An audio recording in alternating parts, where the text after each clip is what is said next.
সবাইকে আমার পক্ষ থেকে নমস্কার। দমদান টিভির পক্ষ থেকে সবাইকে শুভেচ্ছা। আজকে আমরা উপস্থিত হয়েছি ফ্রান্সে এস্তা শহরে অবস্থিত ফ্রান্স কুশালাইন বুদ্ধিস্ট মেডিটেশন সেন্টারে। আজকে আমরা এখানে উপস্থিত হয়েছি ফ্রান্সের সর্বপ্রথম 10-8 দিন ব্যাপী বিদেশ সম্ভাবনা আয়োজন করেছে এই ফ্রান্সের কুশালাইন বুদ্ধিস্ট সেন্টার কর্তৃক আয়োজিত এবং বিদেশ সম্ভাবনা উদযাপন পরিষদ কর্তৃক আয়োজিত সদ্যম্য দেশনা এবং বিদেশ সম্ভাবনা। তো আজকে এই উপলক্ষে আমরা এখানে উপস্থিত হয়েছি এবং আমরা আজকে সদ্য জ্যোতিষারবান্ধব থেকে আমরা জানব আজকের যে বিদেশ সম্ভাবনা ফ্রান্সের মধ্যে প্রথমবারের মতো যে আয়োজন করেছে এর উদ্দেশ্য কী এবং ভবিষ্যৎ প্রজন্মকে কী মেসেজ ভান্তের কর্তৃক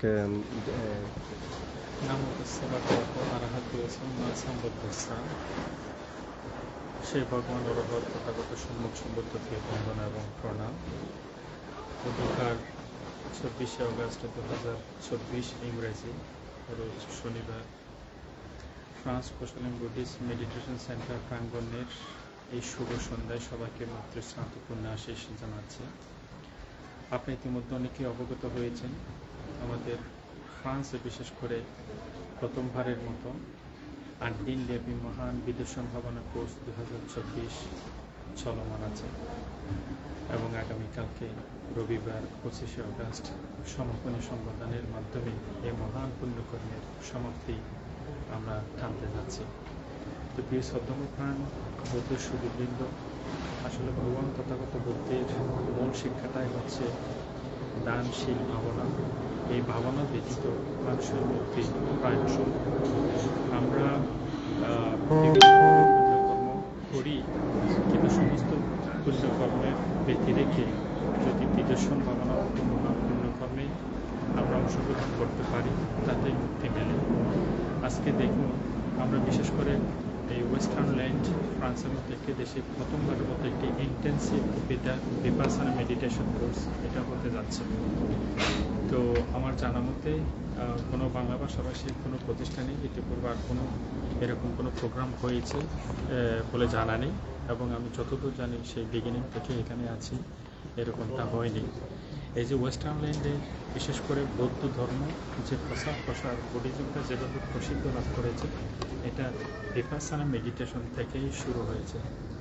যেমন ওয়েস্টার্ন পিপল যারা আছেন, পশ্চিমা দেশের যেসব লোকজন বৌদ্ধ ধর্মটাকে অত্যন্ত আন্তরিকতার সহিত গ্রহণ করেছেন, তারা মূলত মেডিটেশন বা ভাবনা বিষয়টিকে কেন্দ্র করে বুদ্ধিজমের সাথে তাদের পরিচিতি। এই বুদ্ধিজমের এই বিদেশন বা ভাবনা method, the method of meditation, এটা বৌদ্ধ ধর্মের মধ্যে সীমাবদ্ধ নয়, এটা সেই সীমা অতিক্রম করে সার্বজনীন একটি মানুষের শান্তি এবং সুখ লাভের একটি উপায় হিসেবে সকলের কাছে প্রতিষ্ঠা লাভ করেছে। যেমন বৌদ্ধ প্রতিরোধ দেশগুলো বার্মা, থাইল্যান্ড, শ্রীলঙ্কা, যে সকল পশ্চিমা দেশীয় লোকজন ওখানে গিয়ে এই মেডিটেশন জিনিসটার সাথে পরিচয় হয়ে পরবর্তীতে এটা সারা বিশ্বময় এটা ছড়িয়ে পড়েছে। তো এই প্রথমবারের মতো ফ্রান্সে একদল যুবকদের সহযোগিতায় বিশেষ করে এই উদ্যোগটি গ্রহণ করা হয়েছে এবং প্রথমবারের মতো আমরা এই প্রয়াসটাকে একটি বাস্তবে রূপ দেওয়ার জন্য চেষ্টা করেছি। এবং যেটা বুঝতে পেরেছি, আমাদের ফ্রান্সের সুধীদের মনে অত্যন্ত আকুল হচ্ছে আবেদন এই আন্তরিকতার সহিত গ্রহণ করা, এবং সেভাবে মানুষের কাছে খুব ভালোভাবে পৌঁছে গেছে। সকলের কাছে এই অনুপম দৃষ্টান্ত মানে গ্রহণযোগ্যতা লাভ করেছে। তো পুরো 1 সপ্তাহ ব্যাপী বিগত 18 তারিখ থেকে অদ্যাবধি এবং আগামীকাল পর্যন্ত এই ভাবনাকে, বিদেশন ভাবনাকে কেন্দ্র করে এই প্রতিষ্ঠানটি খুব নীরব এবং মনোরম পরিবেশের মাধ্যমে এখানে মুখর হয়ে আছে। তো বিশেষ করে আমাদের নতুন প্রজন্ম যারা ট্রেডিশনাল বৌদ্ধ ধর্ম দেখে আসছে, কিন্তু বৌদ্ধ ধর্মের মূল বিষয়টি কি তারা আসলে সেটা জানছে না। বৌদ্ধ ধর্মের মূল বিষয়টি হচ্ছে অনুশীলন, মেডিটেশন অথবা ভাবনা বা অনুশীলন, চর্চা, মনের চর্চা। এই বিষয়টিকে আমাদের নতুন প্রজন্মের কাছে পৌঁছে দেওয়ার জন্য আমাদের এই প্রয়াস এবং এই অ্যাটেম্প। তো নতুন প্রজন্মকে যদি আমরা সেভাবে বৌদ্ধ ভাবনা পদ্ধতি অথবা বিপাসনা মেডিটেশন হিসাবে আমরা ইন্ট্রোডিউস করতে পারি, তো আমি মনে করি আমাদের বৌদ্ধ ধর্মটা ওয়েস্টার্ন ল্যান্ডে বিশেষ করে আরও বেশি দীর্ঘদিন জিয়ে থাকবে। প্রতিষ্ঠা মনে ধারণ করে এই প্রথমবারের মতো 2024 সালের ভ্যাকেশনের সময় এই উদ্যোগটি পত্র প্রতিষ্ঠানে ট্রান্সফিউশন বুদ্ধিস্ট মেডিটেশন সেন্টার হাতে নেওয়া হয়েছে এবং আমরা প্রত্যাশা করছি এরকম কর্মসূচিগুলো আমরা আগামী সময়গুলোতেও অব্যাহত রাখব। তো বিশেষ করে এই ভাবনায় যিনি পরিচালকের দায়িত্ব পালন করছেন আপনাদের সকলের সুপরিচিত শ্রদ্ধাবাদী সাংবাদিক ব্যক্তিত্ব আয়ুষ্মান সাক্ষ্যবংশ থেরো মহোদয় অত্যন্ত দক্ষতার সাথে, অত্যন্ত বিচক্ষণতার সাথে ধর্ম দেশনা এবং ভাবনা পরিচালনা করে বিশেষ করে যারা সাধক সাধিকা আছে তাদের প্রভূত উপকার সাধন করে যাচ্ছে। তো প্রতিদিন কেউ না কেউ এখানে বিভিন্নভাবে দানে অংশগ্রহণ করছে, খণ্ডকালী বাবার অংশগ্রহণ করছে, ধর্ম দেশনা শুনছে। আমি মনে করি এটাই প্রকৃত বৌদ্ধ ধর্ম। প্রকৃত বৌদ্ধ ধর্মের মধ্যে আচার অনুষ্ঠান, গেটিং টুগেদার, তারপরে কুলকুণ্ড বা আমরা যেগুলো বৌদ্ধ ধর্ম হিসেবে জেনে আসছি, এটা হলো প্রকৃত বৌদ্ধ ধর্মটা হচ্ছে আসলে অনুশীলন।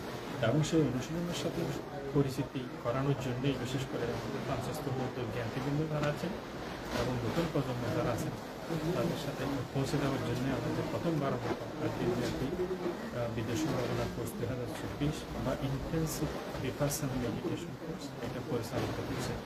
তো ধন্যবাদ ধর্মদান ছিলি আপনারা যারা এই মেসেজটি করছেন আপনার সকলে এই ভাবনার সাথে থাকবেন এবং ধর্ম প্রচারের জন্যেই এই ধর্মদান টিভি মোটামুটি ফ্রান্সে কাজ করে যাচ্ছে। তো আমি ধন্যবাদ জানাই সবাইকে। আশা করি আগামীকালকে সমগ্র অনুষ্ঠান আপনাদের সবার সাথে দেখা হচ্ছে এবং সংশ্লিষ্ট সবাইকে আমি বক্তব্য জানি আমার অল্প কথা এখানে শেষ করছি। ধন্যবাদ। সাধু সাধু সাধু।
এখন ধর্ম শ্রবণ প্রদর্শন তাদের যদি বসে নিয়োগ করেছেন 5 মিনিট আমরা দাঁড়িয়ে স্মৃতি করব, 5 মিনিট আমরা দাঁড়িয়ে স্মৃতি করব। আবার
পিছনে যারা আছো বাচ্চারা তোমরা আরো একটু distance distance pas très proche chacun maintenez une distance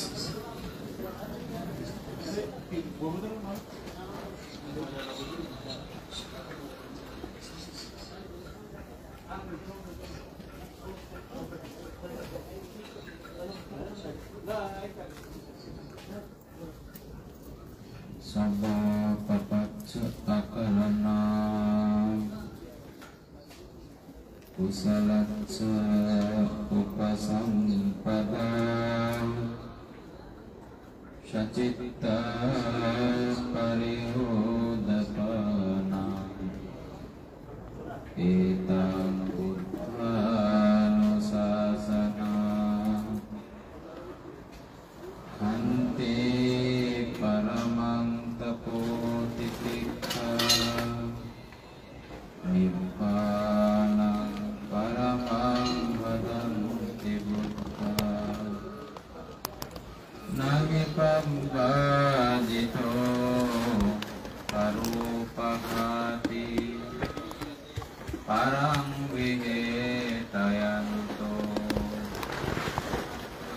anopavado anopaghato patimukhe susangvaro mattayuta cavattajmi pantanca sayanasana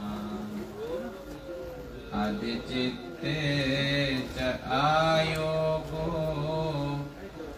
etang buddhanusasana সকল প্রকার পাপ কোনো কুশল কর্ম কর সম্পাদন, নিজের চিত্তকে নিজে করিবে শোধন। সকল বুদ্ধগণের ইহাই শাসন, ক্ষমা পরম গুণ তপোয়ার তিতিক্ষায় অর্জন। নির্বাণ পরম ধন বুদ্ধগণের ইহাই ভাষণ। পরকে আঘাত প্রভু নাহি করে প্রবদিত, সর্বদা সুমনা থাকে পরমিতে নিয়োজিত। নহে আঘাত অপবাদ পাতিমুখ সংযমে, শীল সংযমে ভোজনে মাত্রা গো সন্তোষ শয়নাসনে। ধ্যানে হবে অধিচিত্ত বুদ্ধ শিষ্যগণ, জানিও সকল বুদ্ধগণের ইহাই শাসন।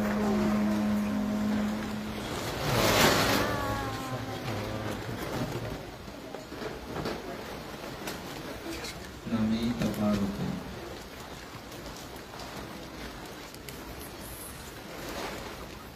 যার আবির্ভাব না হলে এই বিপাসনা শব্দের সৃষ্টি হতো না। এই শব্দের সঙ্গে পরিচয় কোনোভাবেও আমাদের সম্ভব হতো না।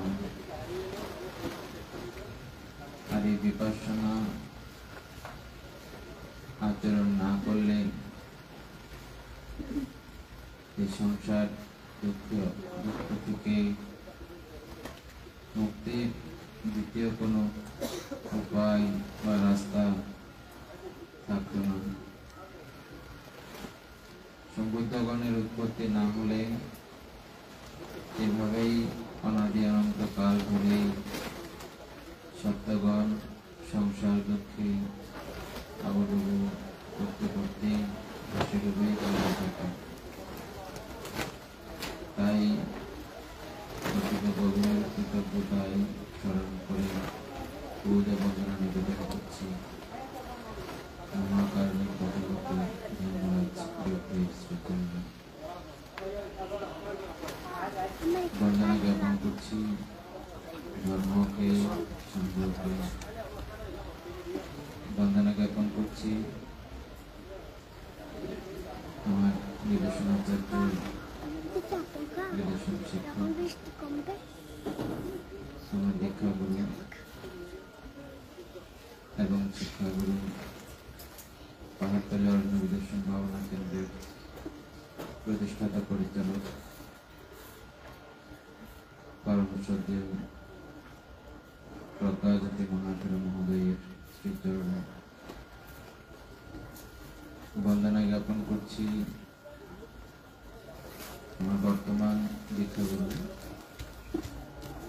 পরম শ্রদ্ধেয় ধর্মানন্দ মহাথের মহোদয়, অনুয়ারা ঈশ্বরী বন্ধুগণ বিহারের অধ্যক্ষ,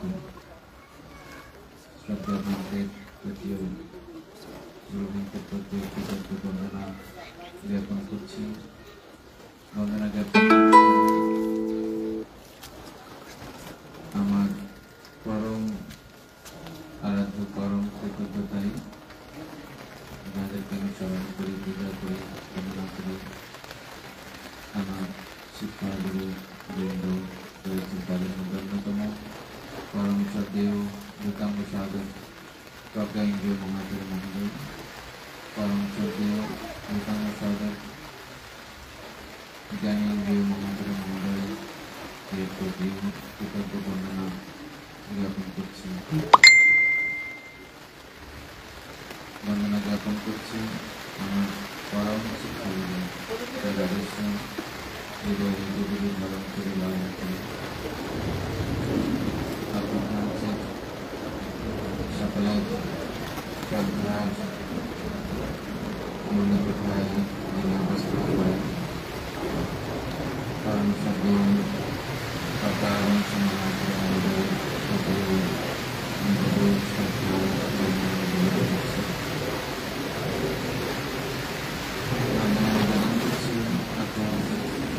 আন্তর্জাতিক সকল মনোনীত সংগঠন এবং স্পেশালি বর্ণনা শ্রদ্ধা নিবেদন করছি, যার উদ্যোগ না হলে, যার প্রচেষ্টা না হলে, যার সুন্দর চেতনা আদেশ না ঘটলে আমরা তাই আজকের এই 7 দিন ব্যাপী 8 দিন ব্যাপী প্রদর্শন ধরনের কোর্স আমরা সুসম্পন্ন করতে পারতাম না। আজ এটি চলছে এবং কালকে দিন আছে। তো সেই মহান ব্যক্তিত্ব বহুগুণে গুণী এবং যিনি বহু সময়ে বাংলাদেশে দুটো মৌলিক ধর্ম অবধর্ম শিক্ষা করেছেন, অবধর্ম শিক্ষা করেছে বলে প্রাতিষ্ঠানিকভাবে পরীক্ষা দিয়ে যেগুলো অর্জন করতে হয় সেভাবে তিনি শিক্ষা করেছেন। কারণ সাথে মাত্র বিহারিপতি প্রতিষ্ঠাতা আমাদের আপনাদের সকলের কল্যাণ মিত্র কারণ সাথে ব্রিটিশের ভারতের প্রতিও জ্ঞাপন করছি, মৈত্রী জ্ঞাপন করছি সাধক সাধিকাগণ যাদের এই সংকেত ব্যাপারে যারা গ্রহণ করার জন্য নতুন সম্পাদন করার জন্য কৃষ্ণ তারা নিমিত্ত ব্যক্ত উল্টো স্বাধীন করার নিমিত্ত গ্রহণ করছে, অংশগ্রহণ করেছেন। তাদের সকলে ব্যক্তি গ্রহণ করছি এবং যারা খণ্ডকালীন গ্রহণ করার জন্য এসছেন, ধর্মদর্শন স্মরণ করার জন্য এসছেন, তাদেরকে নতুন গ্রহণ করছি। স্পেশালি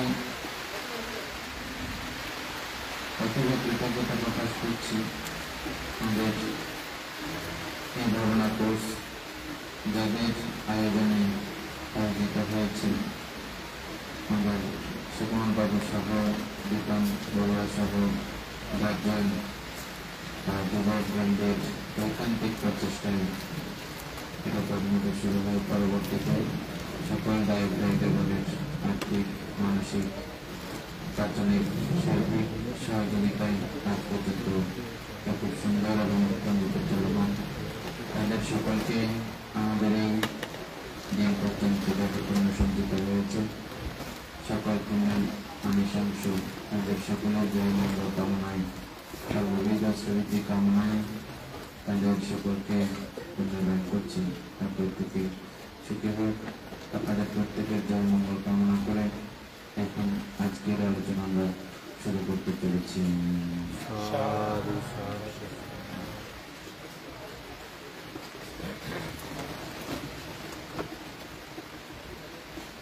আজকে আমাদের আলোচ্য বিষয় সাক্ষাৎংশ নদীর পক্ষীয় ধর্ম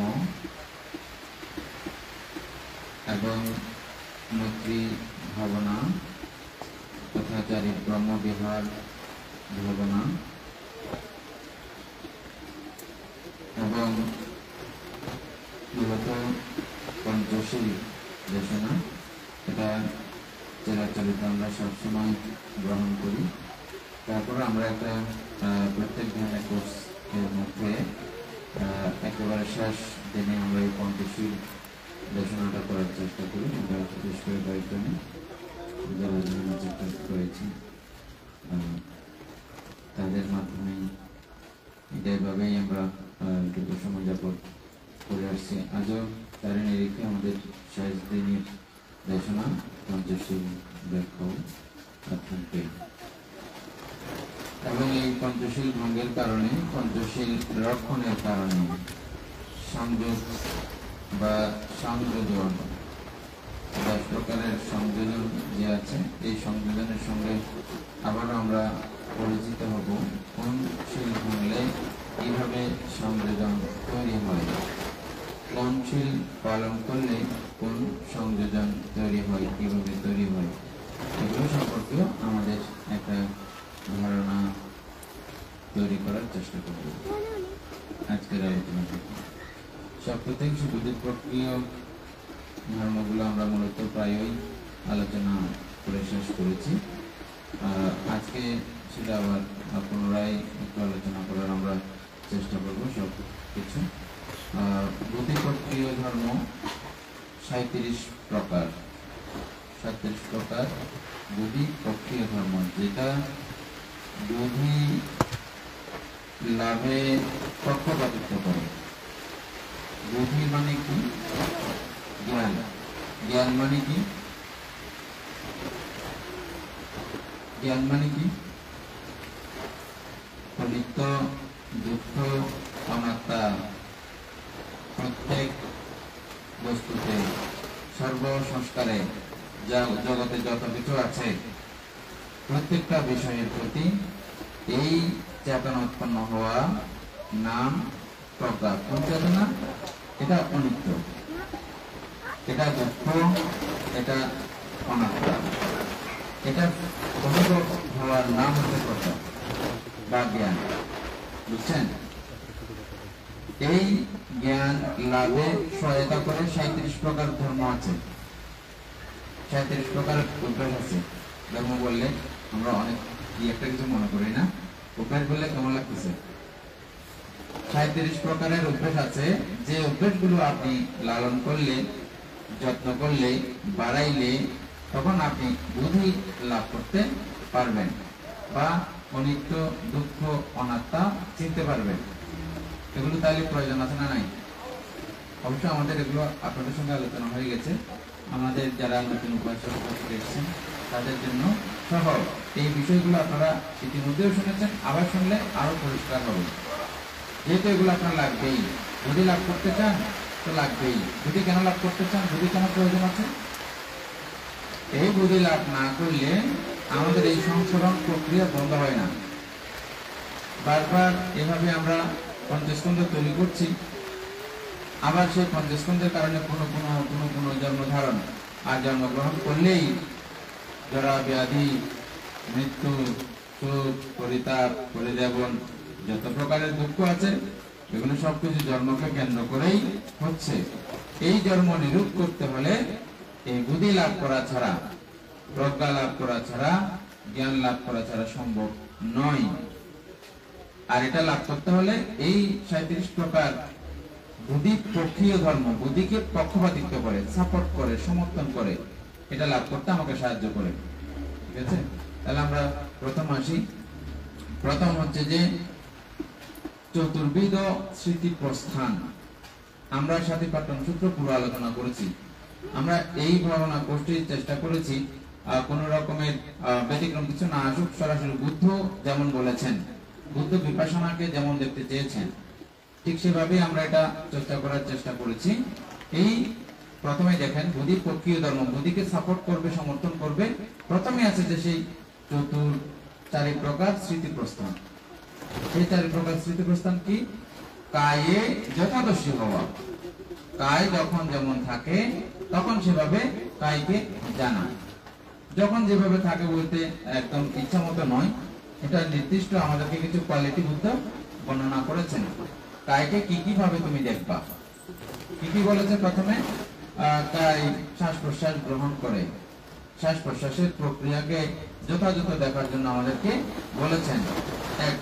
এবং এটার একদম সবিস্তারে আমার মধ্যে যেমন এটা অপর দেহেতেও সেম শ্বাস প্রশ্বাস প্রক্রিয়া।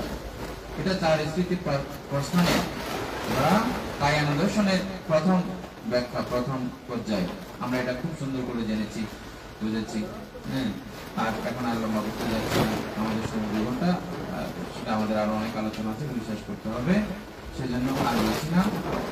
দ্বিতীয় নম্বরে কি দেখেছিলাম আমরা? 32 প্রকার অসুচি পদার্থ দ্বারা আমাদের এই পুরো দেহ গঠিত।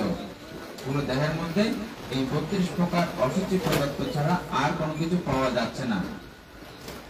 2500 বছর আগে বুদ্ধ এটা প্রমাণ করেছেন, দেখেছেন, এবং আজ অবধি কেউ এটা খোলাখুলি করলে, দেখাদেখি করলে এই 32 প্রকারের অসুচি ছাড়া, অসুচি ভিন্ন অন্য কিছু আজ পর্যন্ত এই দেহে পাওয়া যায় না। না পাওয়া যায়, পবিত্র পরিশুদ্ধ কোনো কিছু পাওয়া গেছে আজ পর্যন্ত কারো থেকে? পাওয়া গেলে তো সবাই আমরা রেখে দিতাম, পুরো ঘুরে জ্বালাই ফেলতাম না, বা অথবা মাটির নিচে লুকাই রাখতাম না। গন্ধ বের হবে বলে কত কাণ্ড করি না।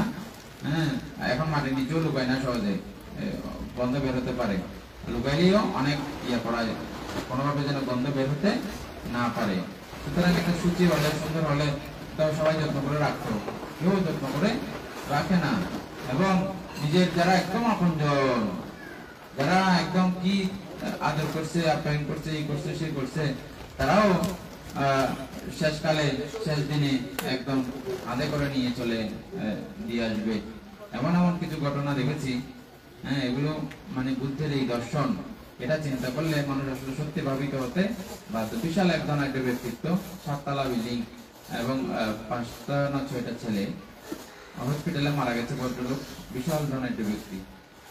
আনছে, কয়েকজন বলতেছে যে ওনার বাড়িতে আসার খুব ইচ্ছা ছিল, হসপিটালে বলছিল আমাকে বাড়ি নিয়ে চলে যা, আমি আর এখানে থাকতে চাচ্ছি না হসপিটালে, আমাকে একটু বাড়ি নিয়ে যান। তো এই জন্য ওইখানে যখন আনছে অ্যাম্বুলেন্স, তো বলছে ওকে একটু ওনার বিছানায় নিয়ে যাও, নিয়ে গেলে ভালো হবে। বলছে যে না, মরা ঘরে ঢুকালে অপবিত্র হয়ে যায়।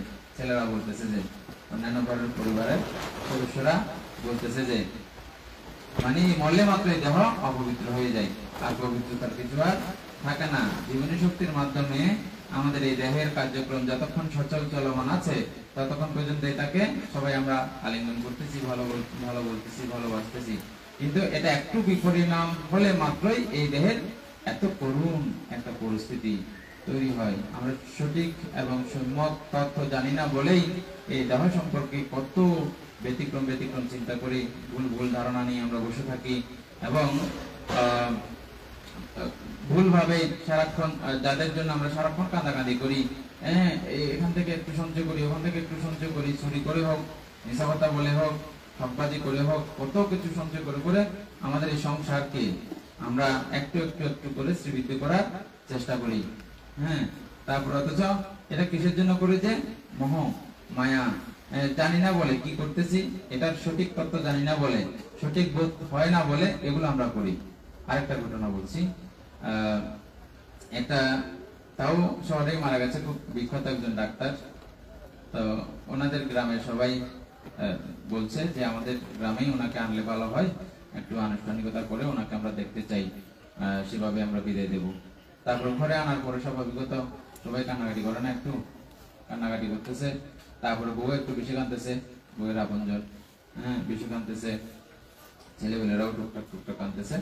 পাড়া প্রতিবেশী কিছু মানুষ এসে বললো যে কান্নাকাটি করলে হবে না, শুধু আমাদের কিছু কাজ বাকি আছে, আম গাছ এবং নিম গাছ লাগে। ভদ্রলোকটা হিন্দু ছিল। আম গাছ এবং নিম গাছ তাদের নাকি লাশ পোড়াইতে লাগে, মানুষ পোড়াইতে লাগে, এগুলো আমরা একটু নিচ্ছি। নিম গাছ ওখান থেকে নিয়েছি, আমরা এখান থেকে আম গাছটা নিতে যাচ্ছি।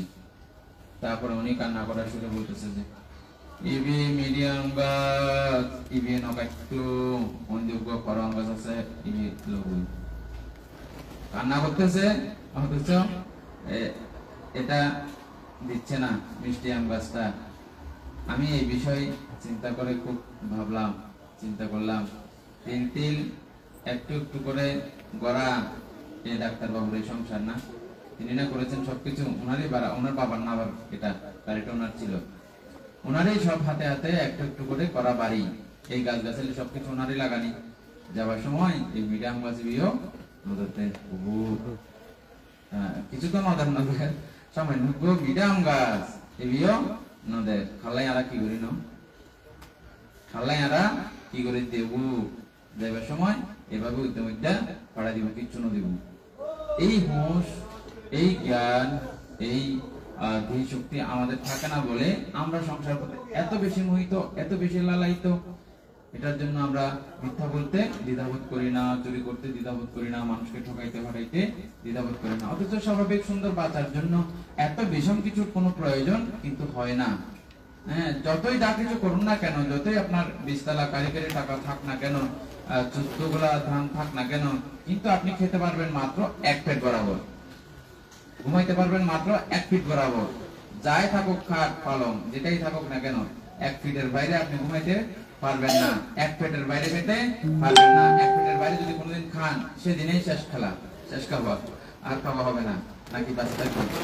সীমার বাইরে খান সাইকেলে 2 পেট খেলে ফেটে সেদিনেই আপনি মারা যাবেন। সুতরাং এটা এই সত্য বোধ, সত্য চিন্তা, সত্য উপলব্ধিগুলো আমরা করি না বলে আমাদের এটা নিয়ে, এই সংসার নিয়ে এত মাতামাতি।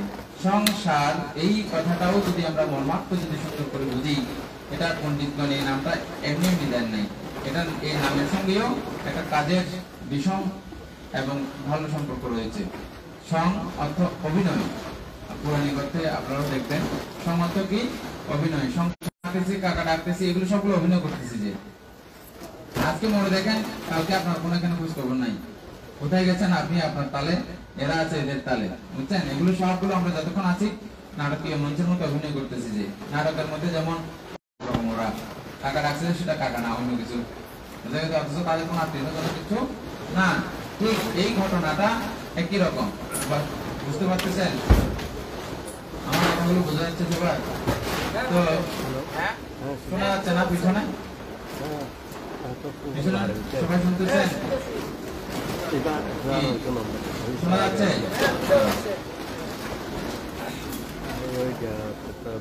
এই সংসার, এটাকে আমরা বাস্তব বলে মনে করে বাস্তবতার নিরিখেই আমরা এই ব্যাপারগুলো করে যাচ্ছি। এই ভ্রান্তি কাটার জন্য, এই ভুল কাটার জন্য, এই ভুলকে শুধরানোর জন্য এই 37 প্রকার বুদ্ধিপক্ষীয় ধর্ম আচরণ করা ছাড়া কোনো রাস্তা নাই।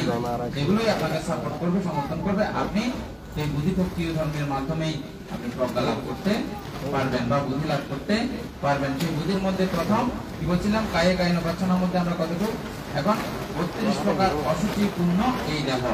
অসুচি বলেই এইভাবে আমাদেরকে ফেলে দিচ্ছে, কাউকেই কেউ যত্ন করে রাখতেছে না। যতই ভালোবাসা হোক, যতই যেটা হোক, যখন খুশি দোল হবে, খুশি যখন দোল হবে, একদম বের হবে, কান থেকে, নাক থেকে যখন শুরু হবে, তাড়াতাড়ি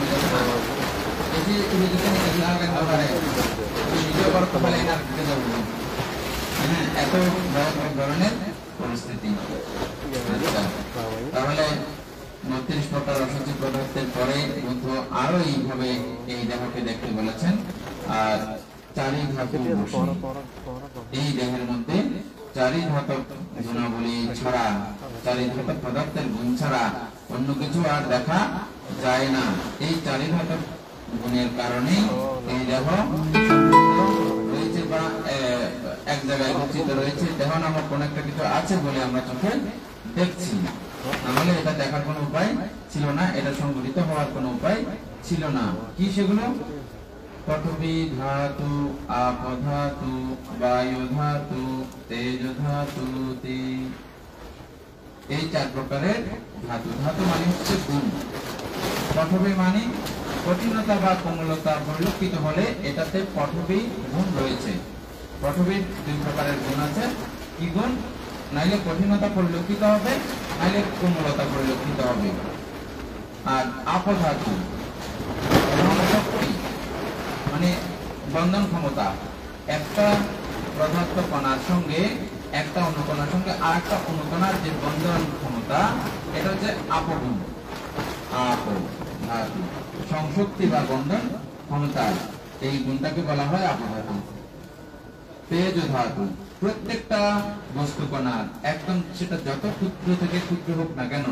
আমি সকালবেলাও বলছিলাম যে অণুকে যদি আরো লক্ষ ভাগও করা হয়, অণুকে তার ভাগ করতে বর্তমান বিজ্ঞান পারতেছে না। বুদ্ধ বলছে হ্যাঁ, তো চুলো দিয়ে পারতেছে না বা কোনো এরকম যন্ত্র নাই, এটা পারতেছে না। তুমি মনে মনে ভাঙতে পারো, মনে মনে ভাঙিয়ে দেখো। ওই সর্বকনিষ্ঠ ক্ষুদ্র অংশের মধ্যেও এই তেজ ধাতুর বিদ্যমানতা রয়েছে, তথা এই আপধাতুর বিদ্যমানতা রয়েছে এবং পৃথিবী ধাতুর বিদ্যমানতা রয়েছে। হয়তো সেটা আমাদের স্পর্শের বা আমাদের ক্ষমতার, এটাকে অনুভব করার ক্ষমতার এটা বাইরে হয়তো, কিন্তু আছে। তারপর হচ্ছে বায়ু ধাতু। বায়ু ধাতু মানে কি? বাতাস ধাতু আর কি, বাতাস না, এটা গতিবেগ। প্রত্যেকটা বস্তুর মধ্যে এই গতিবেগ রয়েছে। এই গতিবেগকে বলা হয় বায়ু ধাতু গুণ। এই 4 গুণের সমন্বয়ে আমাদের দেহটা, এই দেহ বলে দেখার মতো উপায়, শুধু দেহ বলে কথা নয়, জাগতিক সমস্ত বিষয়ের মধ্যে এই 4 ধাতু আছে বলে এরা দৃশ্যমান হয়েছে, দেখার মতো পরিস্থিতি হয়েছে, উৎপন্ন হয়েছে। না হলে এই 4 ধাতু সমন্বয় না হলে এগুলোকে কোনো কিছুকে দেখা যায় না। এখন যেরকম খালি শূন্য এরকম হবে যে, হ্যাঁ, এগুলো যখন এই 4 ধাতুর শক্তি যখন জমাকৃত হয়, প্রাকৃতিক ভাবে হয়, এটা আমাদের কারণ সৃষ্ট না, এটা প্রাকৃতিক ভাবেই তৈরি হয়, সৃষ্টি হয়। হ্যাঁ, এগুলো প্রাকৃতিক ভাবেই চলতে থাকে। অনেক অন্যদিকে চলে যেতে যাচ্ছে, কোথায় সেদিকে যাচ্ছি না। তাহলে এই 4 ধাতু বসে দেহকে দেখেন। খুব সুন্দর একটা উদাহরণ প্রদান করেছেন বুদ্ধ সেখানে, এগুলো মনে রাখার জন্য আমাদেরকে। গৌঘাতক গো মাংস বিক্রি করার জন্য সে মাংসকে 4 ভাগ করে, এটা রানের মাংস, এটা মাথার মাংস, এটা পিঠের মাংস, এভাবে যেমন ভাগ করে, ঠিক সাধকও এই দেহকে নানান সময়ে, নানান ভাবে, নানান অবস্থায় তিনি এভাবে ভাগ করতে থাকেন। এক সময় তার চিন্তা হয়, আরে এটা তো পৃথিবী, এটা তো আপো, এটা তো বায়ু, এটা তো তেজ, আমি বলে বলে, আমার বলে বলে শুধু আমি লাফালাফি করতেছি, আসলে তো আমার না, এগুলো তো 4 ধাতুর গুণশক্তিতেই এটা সমৃদ্ধ রয়েছে, মানে তো এটা কিছু নাই। আবার এটা নিজের দেহের মধ্যে যেভাবে ভাবেন, অন্যের দেহের মধ্যেও একইভাবে ভাবেন। এই ভাবনা, এই চিন্তা ক্রমে ক্রমে ওনাকে দেহ কি, দেহ কেমন, দেহ সম্পর্কে সঠিক তত্ত্ব জানতে দেয়, সঠিক তত্ত্ব বুঝতে দেয়। আর এই সঠিক সার যথাযথ বিষয়টা জানলেই তিনি প্রজ্ঞা লাভ করেন, তিনি জ্ঞানী হন। কি জ্ঞান? অনিত্য, দুঃখ, অনাত্মা। আর এই অনিত্য, দুঃখ, অনাত্মা বুঝলে কি হয়? আমরা যেমন প্রত্যেকটা বিষয়ের প্রতি লালায়িত হই, নাইলে হিংসা উৎপন্ন হয়, নাইলে লোভ উৎপন্ন হয়, নাইলে হিংসা উৎপন্ন হয়, নাইলে লোভ উৎপন্ন হয় কোনো বিষয় দেখলে মাত্র। কিন্তু এই জ্ঞান উৎপন্ন হওয়া মাত্র কোনো বিষয়ের প্রতি হিংসা উৎপন্ন হয় না, এবং কোনো বিষয়ের প্রতি লোভ উৎপন্ন হয় না। কেন হয় না? প্রকৃত তত্ত্ব, যথাযথ মনস্কার, ইউনিসু মনস্কার, এই ইউনিসু মনস্কার বা যথাযথ মনস্কার থাকলে মানুষ আর এই ভুল ভ্রান্তি, ভ্রম, এগুলো মানুষের আর উৎপন্ন হয় না। তাহলে পঠবী ধাতু, অপধাতু, এই 4 ধাতু বসে আমরা দেখলাম। এরপরে বলতেছে যে নব শিবতিকা, 9 প্রকারের মৃতদেহ। মৃতদেহ 1 প্রকারই, এটা যখন 1 দিনের পচা হয় তখন কেমন হয়, 2 দিনের পচা যখন হয় তখন কেমন হয়, 3 দিনের পচা যখন হয় তখন কেমন হয়, এভাবে 12 বছরের পচা মরা, এটার পরিস্থিতি কিরকম হয়, এগুলো আমাদেরকে ক্রমে ক্রমে দেখার জন্য বলেছেন। আপনাদের সঙ্গে এগুলো মোটামুটি আলোচনা হয়েছে। হ্যাঁ, তারপরে আমি একটু করে বলে এটার ইতিটা শেষ করে ফেলবো। মাঝে মধ্যে মরা দেহ যদি অন্যান্য কোনো প্রাণী তুলে না খাওয়ার মতো পরিস্থিতি থাকে, এরকম রাখলে, আমন্ত্রণের মধ্যে রাখলে অন্যান্য প্রাণীরা টানাটানি করতে করতে খেয়ে ফেলে, নাইলে কুত্তে খায়, নাইলে সিগালে খায়, নাইলে কৌবা খায়, চোখটাকে একদম পুকুশ মারি নিয়ে যায়। ওদের চোখ খুব ভালো লাগে কৌবাদের, সিলদের, বুঝছেন, চোখের মধ্যে মারি নিয়ে যাবে। আচ্ছা, তারপরে এই জাতীয় নানান প্রাণীগুলো, এদের খাদ্য মনে করে এটা আমার দেহ নিয়ে কি লাফালাফি, অথচ এটা অন্য প্রাণীদের খাদ্য। এটা মরলে আবার তেমন না, জীবিত অবস্থায়ও আমাদেরকে সারাক্ষণ এই প্রাণীগুলো খাচ্ছে, ছোট ছোট প্রাণী। আর ডাক্তাররা খুব ভালো বুঝবেন, আমাদের চামড়াকে খুব প্রাণী আছে, তারপরে চোখের মধ্যে আছে, তারপরে শুধু চোখ বা হাত এটা না, সর্ব অঙ্গ প্রত্যঙ্গের মধ্যেই আছে। মাঝে মধ্যে আমরা পেটের মধ্যে কৃমি হলে তখন দেখতে পাই, জীবিত বের হয়। আগে দেখেন না কেউ? ছোটবেলায় আমি দেখেছি, অনেক বড় হয়েছি আর দেখে নেই, কিন্তু ছোটবেলাতে এরকম দেখছি। একবার নাক দিয়েও বের হয়েছে, মানে এদিকে বাইরে হওয়ার সুবিধা নাই, নাক দিয়ে পর্যন্ত বের হয়েছে। যে কান্না, যে চিৎকার, আমার এখনো পর্যন্ত এটা স্মরণ আছে। তার মানে কি, আমাদের এই পুরো দেহের মধ্যে এরকম অসংখ্য প্রাণীগুলোর বসবাস, এখানেই জন্ম হয়, আবার এখানেই শ্মশান হয়ে তাদের, এখানে মরে যাচ্ছে।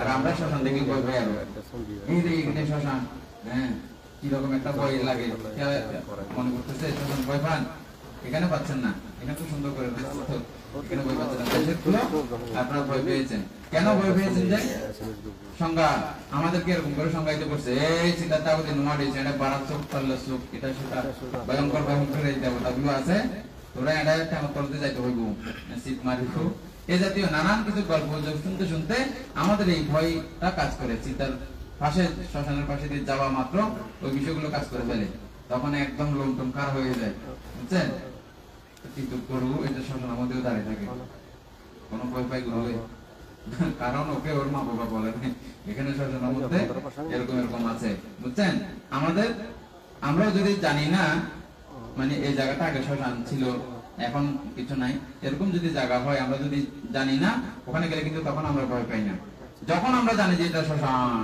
তখন একটা আলাদা একটা রোমাঞ্চকর অবস্থা কাজ করে বুঝছেন না জানলে কিন্তু কিছু নাই আমি এখন ভয়ঙ্কর বলতেছি যে দেহটা বিরাট শ্মশান ওখানে তো সপ্তাহে একটা দুইটা হয় বড় বড় গ্রাম হলে তখন কোন কোন গ্রামে বছরে একটা হয়েছে কিন্তু আমার এখানে প্রতি মুহূর্তে কত অজস্র প্রাণীগুলোর জন্ম এবং মৃত্যুর খেলা চলছে এখানে মহাশ্মশান এর থেকে বড় মহাশ্মশান হ্যাঁ এরকম একটা শ্মশান নিয়ে কত রকমের কাণ্ড কীর্তন আমরা করতেছি যে না কেন এটা সত্যি এবং সম্ভব যথাবিধ জ্ঞান না থাকার কারণেই আমরা এই বিষয়গুলো করে থাকি এই জন্য বুদ্ধ সত্য জ্ঞান উৎপন্ন হলেই সবাই শান্ত হয়ে যাবে একদম সবাই খুব স্বস্তি লাভ করবে আনন্দ লাভ করবে যতক্ষণ বেঁচে আছেন যতক্ষণ এখানে আছেন তখন খুব ভালো থাকবেন সত্য জ্ঞান আহরণ করার কারণে এই সত্য জ্ঞান না থাকার কারণে অনন্তকাল ব্যাপী আমরা দুঃখ মধ্যে ঘুরপাক করে চলছি আচ্ছা এই শিগাল কুত্তা এগুলো যদি না খায়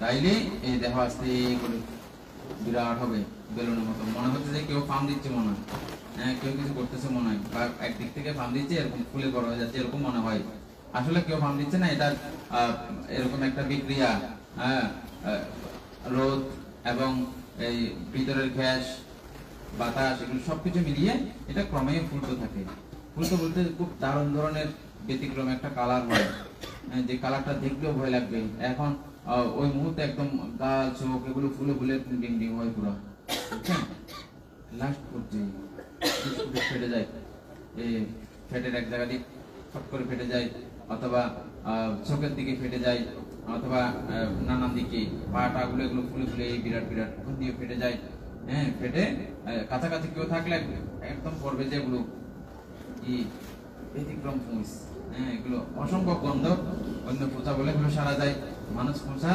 সারা যায় না নিয়েছেন কখনো মানুষ পোঁচার গ্রাম আমরা ইচ্ছে করে নিতাম মাঝে মধ্যে চট্টগ্রাম যে মর্গ আছে মাঝে মধ্যে আমরা রক্তদান করতে গেলে তখন আমরা ওই মর্গের মধ্যে ঢুকে এই লাশগুলো দেখতাম আহা কি ভয়ঙ্কর গন্ধ কত তেল সাবান এটা সেটা যত্ন করার জন্য চেষ্টায় মশগুল কিন্তু একটু এই জীবনী শক্তিটা অন্তরিত হওয়ার সঙ্গে সঙ্গেই এই দেহের এই করুণ দশা এটা আমরা মানে প্রত্যক্ষ করে নিতাম আর কি মাঝে মধ্যে এটা বিদ্যুতের জন্য অত্যন্ত উপযোগী মাঝে মধ্যে চিন্তা করলে এটা চোখের মধ্যে বেশি আসে এবং ওগুলো দেখলে নিজেকে লোভ মুক্ত রাখা যায় নিজেকে হিংসা মুক্ত রাখা যায় নিজেকে ক্রোধ মুক্ত রাখা যায় এগুলো বিদ্যুতের জন্য অনেক উপযোগী এবং এই প্রভুজ জীবন দীর্ঘস্থায়ী হয় ওই চিন্তাগুলোর কারণে সেজন্য আমরা মাঝে মধ্যে গিয়েই অরণ্য থেকে গিয়ে ওখানে এগুলো দেখতাম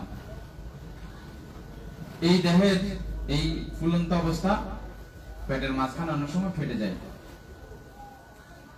কিছুক্ষণ আগে নড়াচড়া করতে থাকে ফাটার কিছুক্ষণ আগে এরকম এরকম করে নড়াচড়া করতে থাকে মনে হয় যে এটা আবার মানে পরান আছে মনে হয় পেটের মধ্যে কোনো পরান না এখানে গুলো পোক এগুলো তো আগেই মারা গেছে এর পরবর্তীতে কতগুলো পোকা জন্ম হয় লেদা পোক যারা খোলা পায়খানা দেখেছেন গ্রামে তারা নিশ্চয়ই জানবেন ওই খোলা পায়খানার মধ্যে যেরকম ইয়ে থাকে পোকা থাকে এই পোকাগুলো ক্রমান্বয়ে খেতে খেতে খেতে খেতে পুরো পেটের চামড়া চর্বি টর্বি এগুলো কি সুন্দর এখন এগুলো সব খেয়ে খেয়ে ওরা চামড়া একসময় ফেটে ফেলে দেখা যায় তখন একদম ওই ডাস্টবিনের আমাদের পায়খানার টাঙ্কি যেরকম সেম এটা ছোট আকার আর কি ওটা একটু বড় আর কি কিন্তু একই কন্ডিশন একই রকম করতেছে এখানে ওখানে যেরকম করে এখানেও সেম এই দেহকে বুদ্ধ এইভাবে 9 প্রকারে দেখতে বলেছে 9 প্রকারে বুদ্ধ এই দেহকে দেখলে কি হবে যে বুঝতে পারতেছেন না?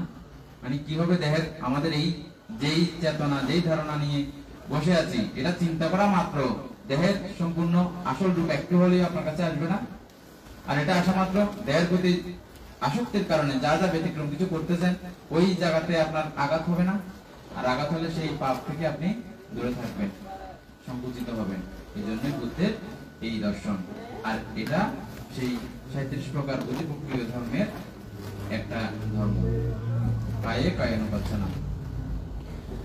এবং যদি এটা এভাবে খাইতে খাইতে শেষ পর্যায়ে হাড্ডি কঙ্কাল হয়ে পড়ে থাকে, আবার 12, 13, 14 বছর 15 বছর পরে রোদের গরমে বৃষ্টির প্রেসারে একসময় এই সাদা সাদা গ্লোও নাই, হাড্ডিগুলোও মাটিতে মিলিয়ে যায়। এই 9 প্রকারে এগুলোকে একটা বর্ণনা দিয়েছেন, লিখতে বলেছেন। আর কি বলেছেন? এই দেহ 4 অবস্থাতে থাকে, 4 ইজ্জাপত বলে এটাকে। নাইলে হাঁটে, নাইলে দাঁড়ায়, নাইলে শুয়ে থাকে, নাইলে বসে থাকে। এটা 4টা মহা প্রধান ইজ্জাপত, মানে দেহের প্রধান কন্ডিশন। এভাবেই থাকতে হবে দেহ। মূলত প্রায় সময় দেখুন, বুঝেছেন এটা? অন্যান্য রকম তেমন একটা থাকে না। নাইলে বসে থাকে অধিকাংশ দেখবেন আপনি, নাইলে দাঁড়িয়ে থাকছে, নাইলে হাঁটছে, নাইলে ঘুমাইছে। এই 4টা অবস্থাতে দেহ বেশি থাকে। এই 4টা অবস্থার জন্য বিশেষ বিশেষ কিছু স্মৃতির ব্যবস্থা দিয়েছেন, বিশেষ বিশেষ কিছু স্মৃতির ব্যবস্থা দিয়েছেন। এবং সেটা ছাড়াও দেহ যখন শুয়ে থাকে, দেহ শুয়ে আছে বলে জানো, শুয়ে থাকার সময় দেহের কি অনুভূতি, কি রকম অবস্থা, কি কি কাজ চলছে এখন দেহের, সমস্ত কিছু সম্পর্কে তুমি পরিচিত হও। পরিচিত হওয়ার জন্য বলছে। এটা কেউ করতে লাগবে না, এটা আপনি নিজেই আস্তে আস্তে ফলো করতে করতে আপনি নিজেই দেখবেন দেহের শোয়ার সময় দেহের কি কি অবস্থা। এখন দেখতেছেন না কিরকম কিরকম, আগে কখনো হয়তো বুঝেন নাই, দেখেন নাই বলে, আগেও ছিল এগুলো, এখন এটা দেখার চেষ্টা করতেছেন, এখন বুঝতেছেন। হ্যাঁ, এবং এই দেহ যখন বসে থাকে তখন আরেক রকমের ফিল, আরেক রকমের অনুভূতি। হ্যাঁ, এই অনুভূতি গুলো আপনি ক্রমে ক্রমে জানবেন। দেহ যখন বসে থাকে তখন দেহের কি রকম অবস্থা, পাজানাতি। হ্যাঁ, অনুবাদের মধ্যে আছে জানো, কিন্তু পালির মধ্যে আছে দেখি পাজানাতি।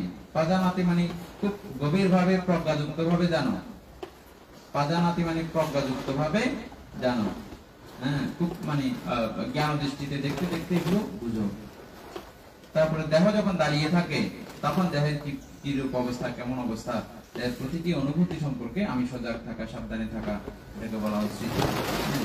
মানে আমি দেহের সম্পূর্ণ কাণ্ড, সম্পূর্ণ অবস্থা সম্পর্কে সজাগ থাকবো। তারপর কি আছে আরো? শুয়ে থাকা, বসে থাকা, দাঁড়িয়ে থাকা, হাঁটা। হাঁটার সময় কিভাবে দেহের কি কি পরিবর্তনগুলো হয়, কি কি অবস্থা চেঞ্জ হয়, এবং এটার অনুভূতিগুলো সম্পর্কে আমি খুব জানা। এটাই হচ্ছে যে 4 ইজ্জাপতে এই দেহকে দেখে থাকা। 4 ইজ্জাপতের পরে কি আছে? সম্প্রজ্ঞান। সম্প্রজ্ঞান বলতে আমরা বসে এই 4 কাজ ছাড়াও অন্য সময় আরো কাজ হয়, যেমন স্নান করি, খাই, পান করি, তারপরে ব্রাশ করি, মুখ ধুই, পায়খানা করি, প্রস্রাব করি। এগুলোতেই আমাদের সংকোচন হয়, প্রসারণ হয়, দৈহিক নানা কাণ্ড কীর্তন হয়। হ্যাঁ, তারপরে চোখ নাড়াচাড়া করি, জিহ্বা নাড়াচাড়া করি, তারপরে কথা বলি, আরো যা যা করি এই দেহকে কেন্দ্র করে আরো যা যা করি সমস্ত কাজের মধ্যে সজাগ দৃষ্টি রাখতে বলেছেন। এটাকে বলা হয় সম্প্রজ্ঞান ভাবনা। দেহকে বুদ্ধ এভাবেও দেখতে বলেছেন। এভাবেও দেহকে দেখলে দেহের সঠিক তথ্য, দেহকে যথাযথ চিনা, যথাযথ বোঝা সম্ভব হয়। যে কোনো মানুষের এটা সম্ভব হয়। তিনি যদি দেখতে ইচ্ছে করেন এবং খুব সজাগ দৃষ্টিতে তিনি দেখেন, তিনি দেহের সঠিক তথ্য সেখান থেকে তিনি খুঁজে পাবেন। কি দেহের সঠিক তথ্য কি? দেহ অনিত্য, দেহ দুঃখ দেয়, এই দেহ অনাত্ম। অনাত্মা, অনাত্ম মানে কি? অনাত্ম মানে মালিক নেই, মালিক নেই। এটা আমি মিশা কথা বলতেছি, যে মালিক বলতে আমার দেহ বলতেছি না, সম্পূর্ণ মিশা কথা। হ্যাঁ, আচ্ছা আমার না, ওই কারো, এটা তো ঠিক। আমার মতো সবার একই অবস্থা, কেউ সে বলতে পারবে না এটা আমার দেহ। হ্যাঁ, কিছু করার উপায় নেই। আমার দেহ হলে আমার তো চুলেগুলো থাকতো না, আমি মানা করি সবসময়, চুল থাকিস না, মানা করলে শুনতেছে না, তারপর কত কিছু দিচ্ছি, কে কি কি বলতেছে, এটা করলে চুল পাকে না, ওটা করলে চুল পাকে না, ওটা খেলে চুল পাকে না, কত কিছু খাই আমরা না, এটা করলে আমরা ঠিক থাকে, ওটা করলে জোয়ান থাকে, কত কিছু করি এই দেহকে রাখার জন্য। না, কোনো কিছু শুনতেছে না, শুনতেছে কি আমাদের কোনো কথা এই দেহের সঙ্গে চলে, তার ইচ্ছে মতো সে চলতেছে। আমার যদি হইতো, আমার কথা শুনতো না, আমাদের যে যে জিনিসগুলো আছে সেগুলো আমাদের কথা আমরা চালাই না, আমার যদি হয় তাহলে কিন্তু দেহটাই আমার না। যেখানে দেহটাই আমার না, দেহকে কেন্দ্র করে অন্যান্য মুখসমূখ এগুলো কিভাবে আমার হতে পারে? দেহই তো আমার না। এই বিষয়গুলো বুদ্ধ চিন্তা করার জন্য আমাদেরকে এই কায়ানুপাসনাতে দিয়েছেন। বুঝছেন? এগুলো বিপাশানা, যথাযথভাবে চিন্তা, মানে যথাযথ দেখা, ঠিকঠাক দেখা, যথাযথ মনস্কার, এটাকে কায়ানুপাসনা বলা হয়। তাহলে সম্প্রজ্ঞান গেল না, সম্প্রজ্ঞানের পরে আর কি আছে? শেষ কায়ানুপাসনা শেষ হয়ে গেছে না, আর তো কিছু নাই কায়ানুপাসনাতে। এই প্রকারেই দেহকে বুদ্ধ দেখতে বলেছেন। এরপরে হচ্ছে বেদনা। বেদনাতে বেদনাদোষী হয়ে অবস্থান করলেও এই দুঃখের অন্ত সাধন করা যায়, দুঃখ থেকে মুক্তি লাভ করা যায়। কিভাবে সেটা দেখতে হয়? আমাদের যেমন প্রত্যেকের কাছেই আমরা যতক্ষণ বেঁচে আছি, যতক্ষণ আমাদের এই জীবিত ইন্দ্রিয় কার্যক্রম আছে, ততক্ষণ পর্যন্ত আমাদের প্রত্যেকের কাছে অনুভূতি আছে। এই অনুভূতি প্রধানত 3 প্রকার। কোনো সময় আমাদের সুখ লাগে, কোনো সময় দুঃখ লাগে, কোনো সময় সুখ দুঃখ কোনোটাই না, না সুখ না দুঃখ বা উপেক্ষা, এরকমটা বলা হয়। আবার এটাকে ভেদে 5 প্রকার করা হয়। মনের সুখ, মনের দুঃখ ভেদে 5 প্রকারও করা হয়। যেমনই হবে হোক, আপনার বেদনা কোন অবস্থার, কোন জায়গার বেদনা কেমন, অনুভূতি কেমন, এই অনুভূতিগুলোর সঙ্গে খুব সজাগ দৃষ্টি হয়ে আপনি চলবেন। আপনার মনকে ওখানে রাখবেন। এটা সুখ বেদনা, এটা দুঃখ বেদনা, এটা এভাবে ক্রমান্বয়ে প্রতিটি অংশের প্রতিটি বেদনার সঙ্গে যেটা যখন আপনার কাছে বেশি প্রবল হয় ওটাতেই মনোযোগ দেবেন, যেটা যখন বেশি প্রবল হয়, যেটা প্রকটিত হয়, এটা মনোযোগ দেবেন। মনোযোগ দিতে দিতে দিতে দিতে দেখবেন কোনো বেদনাই স্থায়ী করে থাকছে না, এটা উৎপন্ন হচ্ছে, ধ্বংস হয়ে যাচ্ছে, উৎপন্ন হচ্ছে, ধ্বংস হয়ে যাচ্ছে। এভাবে প্রত্যেকটা বেদনার উৎপত্তি এবং বিলয়, উৎপত্তি এবং বিলয় এটা দেখতে দেখতে যিনি অবস্থান করেন, এক পর্যায়ে ওনার কাছে ফাইনাল জ্ঞান উৎপন্ন হয়। কি সেটা? বুদ্ধি। বুদ্ধি মানে কি? তিনি একদম ফাইনালি একটা অবস্থায় পৌঁছেন যে নিত্য দুঃখ অনাত্মা জ্ঞানে তিনি পৌঁছেন। ব্যথা আমি না, ব্যথা আমার না। কার ব্যথা? সবটা ধর্মমন্ত্র আছে বিদ্যমান, এছাড়া অন্য কিছু এখানে নাই। নাম রূপই এখানে বিদ্যমান আছে, অন্য কোনো কিছু এখানে নাই।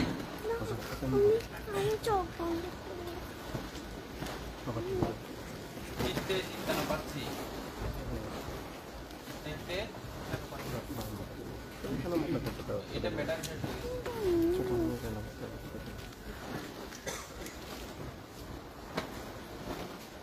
চিত্তে চিন্তানুবাদ থেকে আরাধনা। চিত্ত তো বুঝেন না, যা আমরা চিন্তা করি, চিন্তিত বিষয় যা আছে, মন যা যা কিছু চিন্তা করতে পারে, সব কিছুকে মিলে যে ভাবনা চিন্তা যেটা চিত্ত বলা হয়। এই চিত্তগুলোকে মূলত 89 প্রকারে বিভক্ত করা হয়। মানুষের কাছে 89 প্রকার চিত্ত উৎপন্ন হতে পারে। লৌকিক লোকোত্তর মিলে টোটাল মিলে 89 প্রকার চিত্ত। আবার এটাকে যখন ধ্যান বেদে বিভক্ত করা হয় 121 প্রকার চিত্ত উৎপন্ন হতে পারে মানুষের। আমাদের অভিধর্ম ক্লাস যারা যারা করেছেন এগুলো আমরা মুখস্থ করাই নাই, এমনি মুখস্থ হয়ে গেছে পড়তে পড়তে। আমাদের যিনি এই ভাবনা করছেন, যিনি অধিকাংশ সময় দিয়েছেন এবং সবাইকে সমন্বয় রাখতে চেষ্টা করেছেন, সেই 10 জন যুবকের মধ্যে 10 জন যুবককে যিনি সবসময় সহযোগিতা দান করেছেন আমাদের সুকুমার বাবু, উনিও এগুলো খুব ভালো মনে রাখতে পারেন। আজকে আমাদের এই দেশনার মঞ্চে উপস্থিত আছেন আমাদের জয়দত্ত বাবু, পাপড়ি বড়ুয়া, এদের মূলত সহযোগিতাতে আমাদের এই ক্লাসগুলো চলেছে এবং কাউকে আমি এগুলো মুখস্থ করতে দিই নাই, পড়তে পড়তে অটোমেটিক তারা একটু মুখস্থ করেছে। এক পর্যায়ে দেখে যেগুলো সব মুখস্থ, না হলে কিন্তু মুখস্থ না হলে কিন্তু এটা করা যায় না। এটা মনে থাকার কারণে আমরা এটা করে ফেলতে পেরেছি। অভিধর্ম ক্লাস আসলে করার কারণেই আজকে দীর্ঘদিন এটা আমার অচিন্তিত বিষয়। আবার পুনরায় নিজেকে এভাবে উপস্থাপিত করব, আবার নিজে এভাবে আবার ধ্যানের কোর্স পরিচালনা করবো, এটা কখনো আমার আর ধারণার মধ্যে ছিল না। অভিধর্ম চর্চা এমন এক জিনিস, এমন এক ব্যাপার, এটার কারণে আমি আবার এখানে শক্তি সঞ্চার করেছি। আজকের এই সময়ে তাদের সকলের প্রতি যারা যারা এই ক্লাসে অংশগ্রহণ করেছেন, প্রায় 14 মাস ব্যাপী না, 14 মাস ব্যাপী এই ক্লাসে অংশগ্রহণ করেছেন। শুধু ভাবনা কোর্সের জন্য আমরা 1 মাস বন্ধ রেখেছি, প্রায় 1 মাস থেকে কিছু সময় কম বন্ধ রেখেছি ভাবনা কোর্সের প্রস্তুতির জন্য। এখন এটা চলমান আছে, মানে চলবে, পরে এখনো শেষ হয় নাই। একটা বই শুধু শেষ হয়েছে, অভিধর্ম অর্থ সংগ্রহ। এখন আমরা সেখানে পাঠান পদ্ধতি বা প্রত্যয় পদ্ধতি আর কি আলোচনা করছিলাম। চিত্তের চিত্তানুপাত বিহারাতে, এই চিত্ত যখন যে চিত্ত উৎপন্ন হয়, এতগুলো চিত্ত এতভাবে তো আপনি আপাতত প্রথমে চিনতে পারবেন না। লোভ চিত্ত উৎপন্ন হলে এটা চিনবেন। কোনো কিছুর প্রতি যখন আবার আসক্তি হয়, কিভাবে বুঝবেন? একটা দেখেছেন, আবার পুনরায় দেখতে ইচ্ছে করলো, তৃষ্ণা বা লোভ, এটা তো বুঝবেন না। এই লোভচিত্ত উৎপন্ন হলে, লোভচিত্ত উৎপন্ন হয়েছে বলে জানবেন এই লোভচিত্ত কি কাজ করতেছে, কেমন কেমন করতেছে, আবার কিভাবে নিরোধ হচ্ছে, চিত্তের উৎপত্তি নিরোধ। যখন লোভ আছে আছে বলে জানবেন, যখন লোভ নাই নাই বলে জানবেন। আর এই লোভ কিভাবে উৎপত্তি হয় সেটাও মাঝে মধ্যে জানবেন। আবার এই লোভ কিভাবে ধ্বংস করা যায়, আমি কিভাবে কোন বিষয় চিন্তা করলে, কোন বিষয় চর্চা করলে আমার মধ্যে লোভ উৎপন্ন হবে না, ওটাও তিনি ক্রমে ক্রমে জানতে চেষ্টা করেন এবং বুঝতে চেষ্টা করেন। ক্রমেই তিনি সেটা আয়ত্তবুদ্ধ করতে পারেন এবং তিনি একসময় খুব জয়ী হন। লোভ এর অসারত্ব দেখে, লোভের আদিনব দেখে তিনি আর লোভ উৎপন্ন করেন না। যখন হয় না তখন আমাদের লোভ নাই, এটাও তিনি প্রকৃষ্ট রূপে জানেন। একইভাবে দেশ, মোহ, এই 3 চিত্তকেই আপাতত এভাবে যেগুলো অকুশল ভাগীয়। আবার অলোভ যখন হয়, অলোভ চিত্তকে জানেন। অদেশ চিত্ত যখন হয়, অদেশ চিত্তকে জানেন। এবং অমোহ চিত্ত যখন হয়, অমোহ চিত্তকেও যথাযথভাবে জানেন। চিত্ত যখন অনুত্তর হয় তখন অনুত্তর ভেদেই জানেন। চিত্ত যখন লোকোত্তর হয় তখন লোকোত্তর ভেদেই তিনি এই চিত্তের সমস্ত কার্যক্রমকে জানতে জানতে বুঝতে বুঝতেই তিনি কি হন? বুদ্ধি লাভ করেন। বুদ্ধি লাভ করার উপায় উৎপন্ন হয়। আমি আর বিস্তারিত বলছি না, এগুলো আমরা আলোচনা করেছি আগে, এই জন্য এদিকে আর বিস্তারিত যাচ্ছি না।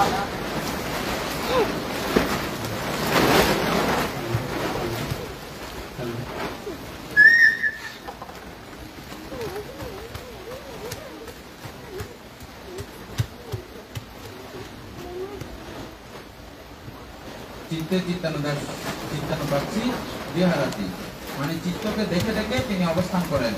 আর এই চিত্তকে দেখে অবস্থান করার কারণে ওনার বুদ্ধি লাভ হয়। বুদ্ধি প্রক্রিয়া ধর্মের মধ্যে এটা কায়ে কায়নদর্শী 4টা স্মৃতি প্রস্থানের মধ্যে এটা 1 স্মৃতি প্রস্থান, কায় 2 স্মৃতি প্রস্থান, বেদনা 3 স্মৃতি প্রস্থান, চিত্ত 4 স্মৃতি প্রস্থান, ধাম্মা 4টা এখনো আলোচনা আমরা করি না। এই ধর্মের মধ্যে আমরা সেই বুদ্ধি প্রক্রিয়া ধর্ম, এগুলোও সেই ধর্মেরই অন্তর্গত। সেই ধর্মের মধ্যে এখানে প্রথমে ব্যাখ্যা করেছেন বুদ্ধ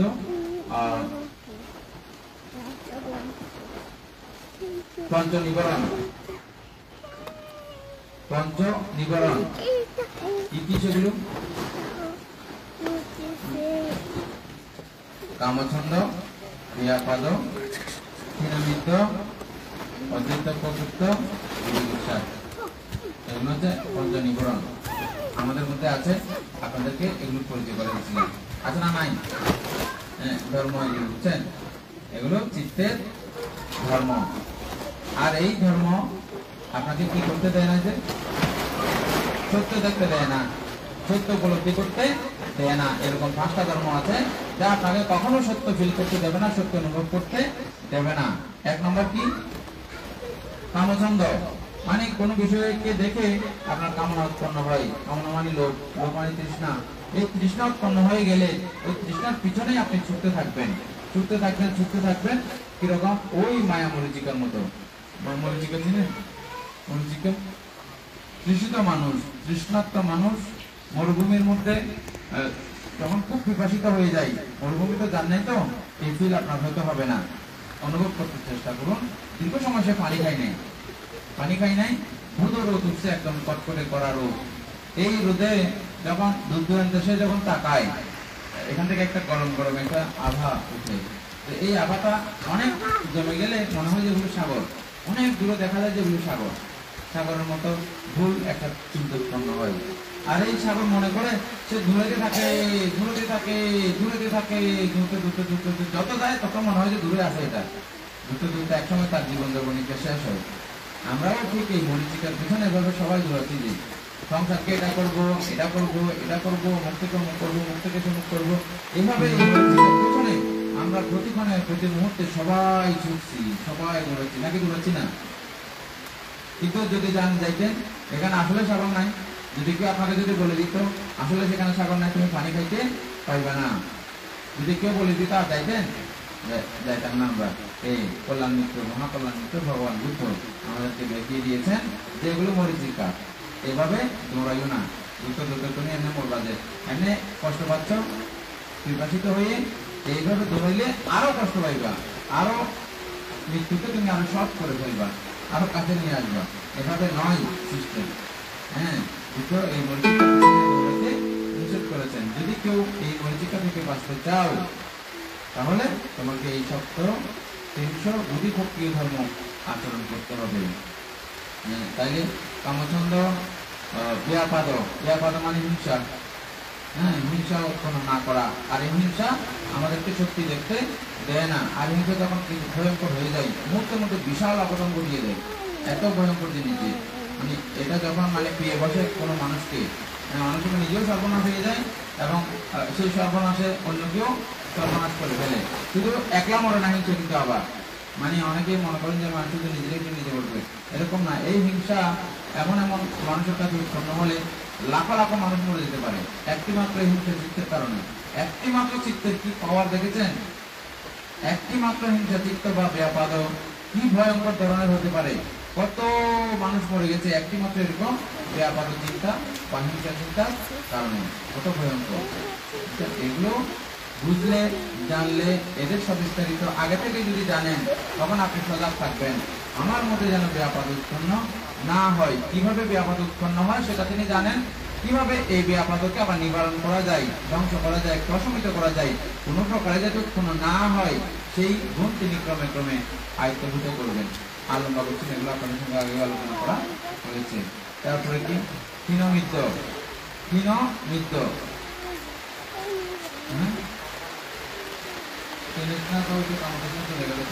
এখন হচ্ছে ক্ষীণমিত্য মানে আলস্য বা তন্দ্রাভাব, চিত্তের আলস্য ভাব বা তন্দ্রাভাব, এটা ধ্যানের সময় আপনারা বেশি দেখছেন। হ্যাঁ, একেবারে ইচ্ছে করতেছে না, আমারই এমন রাগ করতেছে কি যে মানে তালে বললাম কান্ড নিয়ে সেখানে বসে গেলাম। হ্যাঁ, একদম সকালবেলা উঠে সময় একটা মাস যদি কিন্তু দেখতাম মানে বলতাম একটু বেলা করি একটা মাস যদি থাকতাম বেশি না লাগতো আধা ঘন্টা হলে, অথচ যদি আধা ঘন্টা যদি দিই তখনও দেখবেন যে সেই ওই কন্ডিশন, তখনও লাগবে যে আরো আধা ঘন্টা। বুঝতে পেরেছেন? এটা সবসময় যায়, এটার মানে নিয়মটা এরকম যে ক্ষীণমিত্য, আলসি আলসি ভাব, জড়তা জড়তা ভাব, গুম গুম ভাব, এই গুম গুম প্রক্রিয়া আমাদেরকে সত্য উন্মোচন করতে দেয় না, সত্য জানতে দেয় না। তারপরে কি বিচিকিৎসা, বিচিকিৎসা কি কি বলছিলাম? 16 প্রকারের বিচিকিৎসা আছে। আমি আগে কি ছিলাম, কেমন ছিলাম, এখন কিরকম আছি, ভবিষ্যতে কিরকম হবে, কোথায় যাবো, হ্যাঁ, এই নিয়ে নানান কিছু চিন্তাকে কেন্দ্র করে, এই চিন্তা বিষয়কে চিন্তা করে মূলত 16 প্রকার বলা হয়েছে। এই 16 প্রকারের বিচিকিৎসা সন্দেহ আমাদেরকে সত্য অন্বেষণ করতে দেয় না, সত্য ঢুকে রাখে, সত্য ধামাচাপা করে রেখে দেয়। হ্যাঁ, এইটা হচ্ছে বিচিকিৎসা। তারপরে কি চিত্তের চঞ্চল ভাব, চিত্তের চঞ্চলতা ভাব মানে কোনো জায়গাতে স্থির করে এখানে কিছুক্ষণ এটা কিছুক্ষণ ওটা শাক ভালো না, পাঁচটা তরকারি দেখলে আমরা যা করি আর কি, এটা খাবো এটা মানে কোনোটাতেই আমরা রুচি বোঝাতে পারি না। ঠিক একইভাবে এই চিত্তের অত্যন্ত প্রবৃত্ত যখন প্রবল আকার ধারণ করে আমরা তখন আমাদের এই দৈহিক কার্যগুলো আমরা দেখতে পাই না। মাঝে মধ্যে লাগে হিন্দি ব্যাপার না, হিন্দি বসা করাতে না, ওই হিন্দি অবস্থা আর না না হিন্দি সহ্য এদিকে এভাবে চঞ্চলতা করতে থাকে যখন চিত্ত, তখন আপনি কোনোটাই বুঝতে পারবেন না, কোনোটাই জানতে পারবেন না। এটা হলে আপনি তখন এই সত্য বুঝে থেকে বিরত থাকবেন, সত্য বুঝতে পারবেন না। কি সত্য? দুঃখ আরিয়া সত্য, দুঃখ সমুদয় সত্য, দুঃখ নিরোধ সত্য, দুঃখ নিরোধের উপায় সত্য। এই সত্য আপনি জানতে কখনো পারবেন না। কিসের কারণে? এই অদ্বৈত প্রবৃত্তের কারণে। তারপরে তাহলে পঞ্চনিবরণ শেষ না? পঞ্চনিবরণ পরে আর কি ছিল? মনে করছেন মধ্যে সরায়তন ছিল। সরায়তন, হ্যাঁ, এটা আমার দেহের ধর্ম। কি চক্ষু থেকে শুরু করে মন পর্যন্ত, চক্ষু থেকে শুরু করে মন পর্যন্ত, আর এদিকে রূপ থেকে শুরু করে ধর্ম পর্যন্ত, টোটাল এই সরো আয়তন। এই সরো আয়তন কিভাবে আমাদেরকে আমাদের মধ্যে বিরাজ করে, রূপের সঙ্গে রূপের সংযোগ হয়ে কিভাবে এখানে পঞ্চ উপাদানের স্কন্ধ তৈরি করতেছে, আবার সেই পঞ্চ উপাদানের স্কন্ধ প্রমাণে এভাবে চক্র আকারে কিভাবে আমাদেরকে ঘুরাচ্ছে, কিভাবে আমাদেরকে ভূমিকা করে করে রেখে দিয়েছে, এই বিষয়গুলো আপনাদের সঙ্গে আলোচনা করা হয়েছে। এদিকে আমি যাচ্ছি না, এটা গেলে আমাদের বিচারমূল আলোচনা এটা আবার অসমাপ্ত হয়ে করতে যাবে। আপনাদের মনে আছে তো? এবার নাকি মনে নাই? ভুলে গেছেন? হ্যাঁ, আচ্ছা। তারপর বলেন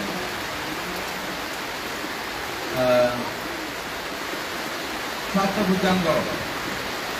সপ্তভুজাঙ্গ সেই এর মধ্যেও ছিল, সমানুপাতের মধ্যেও ছিল, আবার এখানে আমাদের এই আলোচনার মধ্যেও আছে।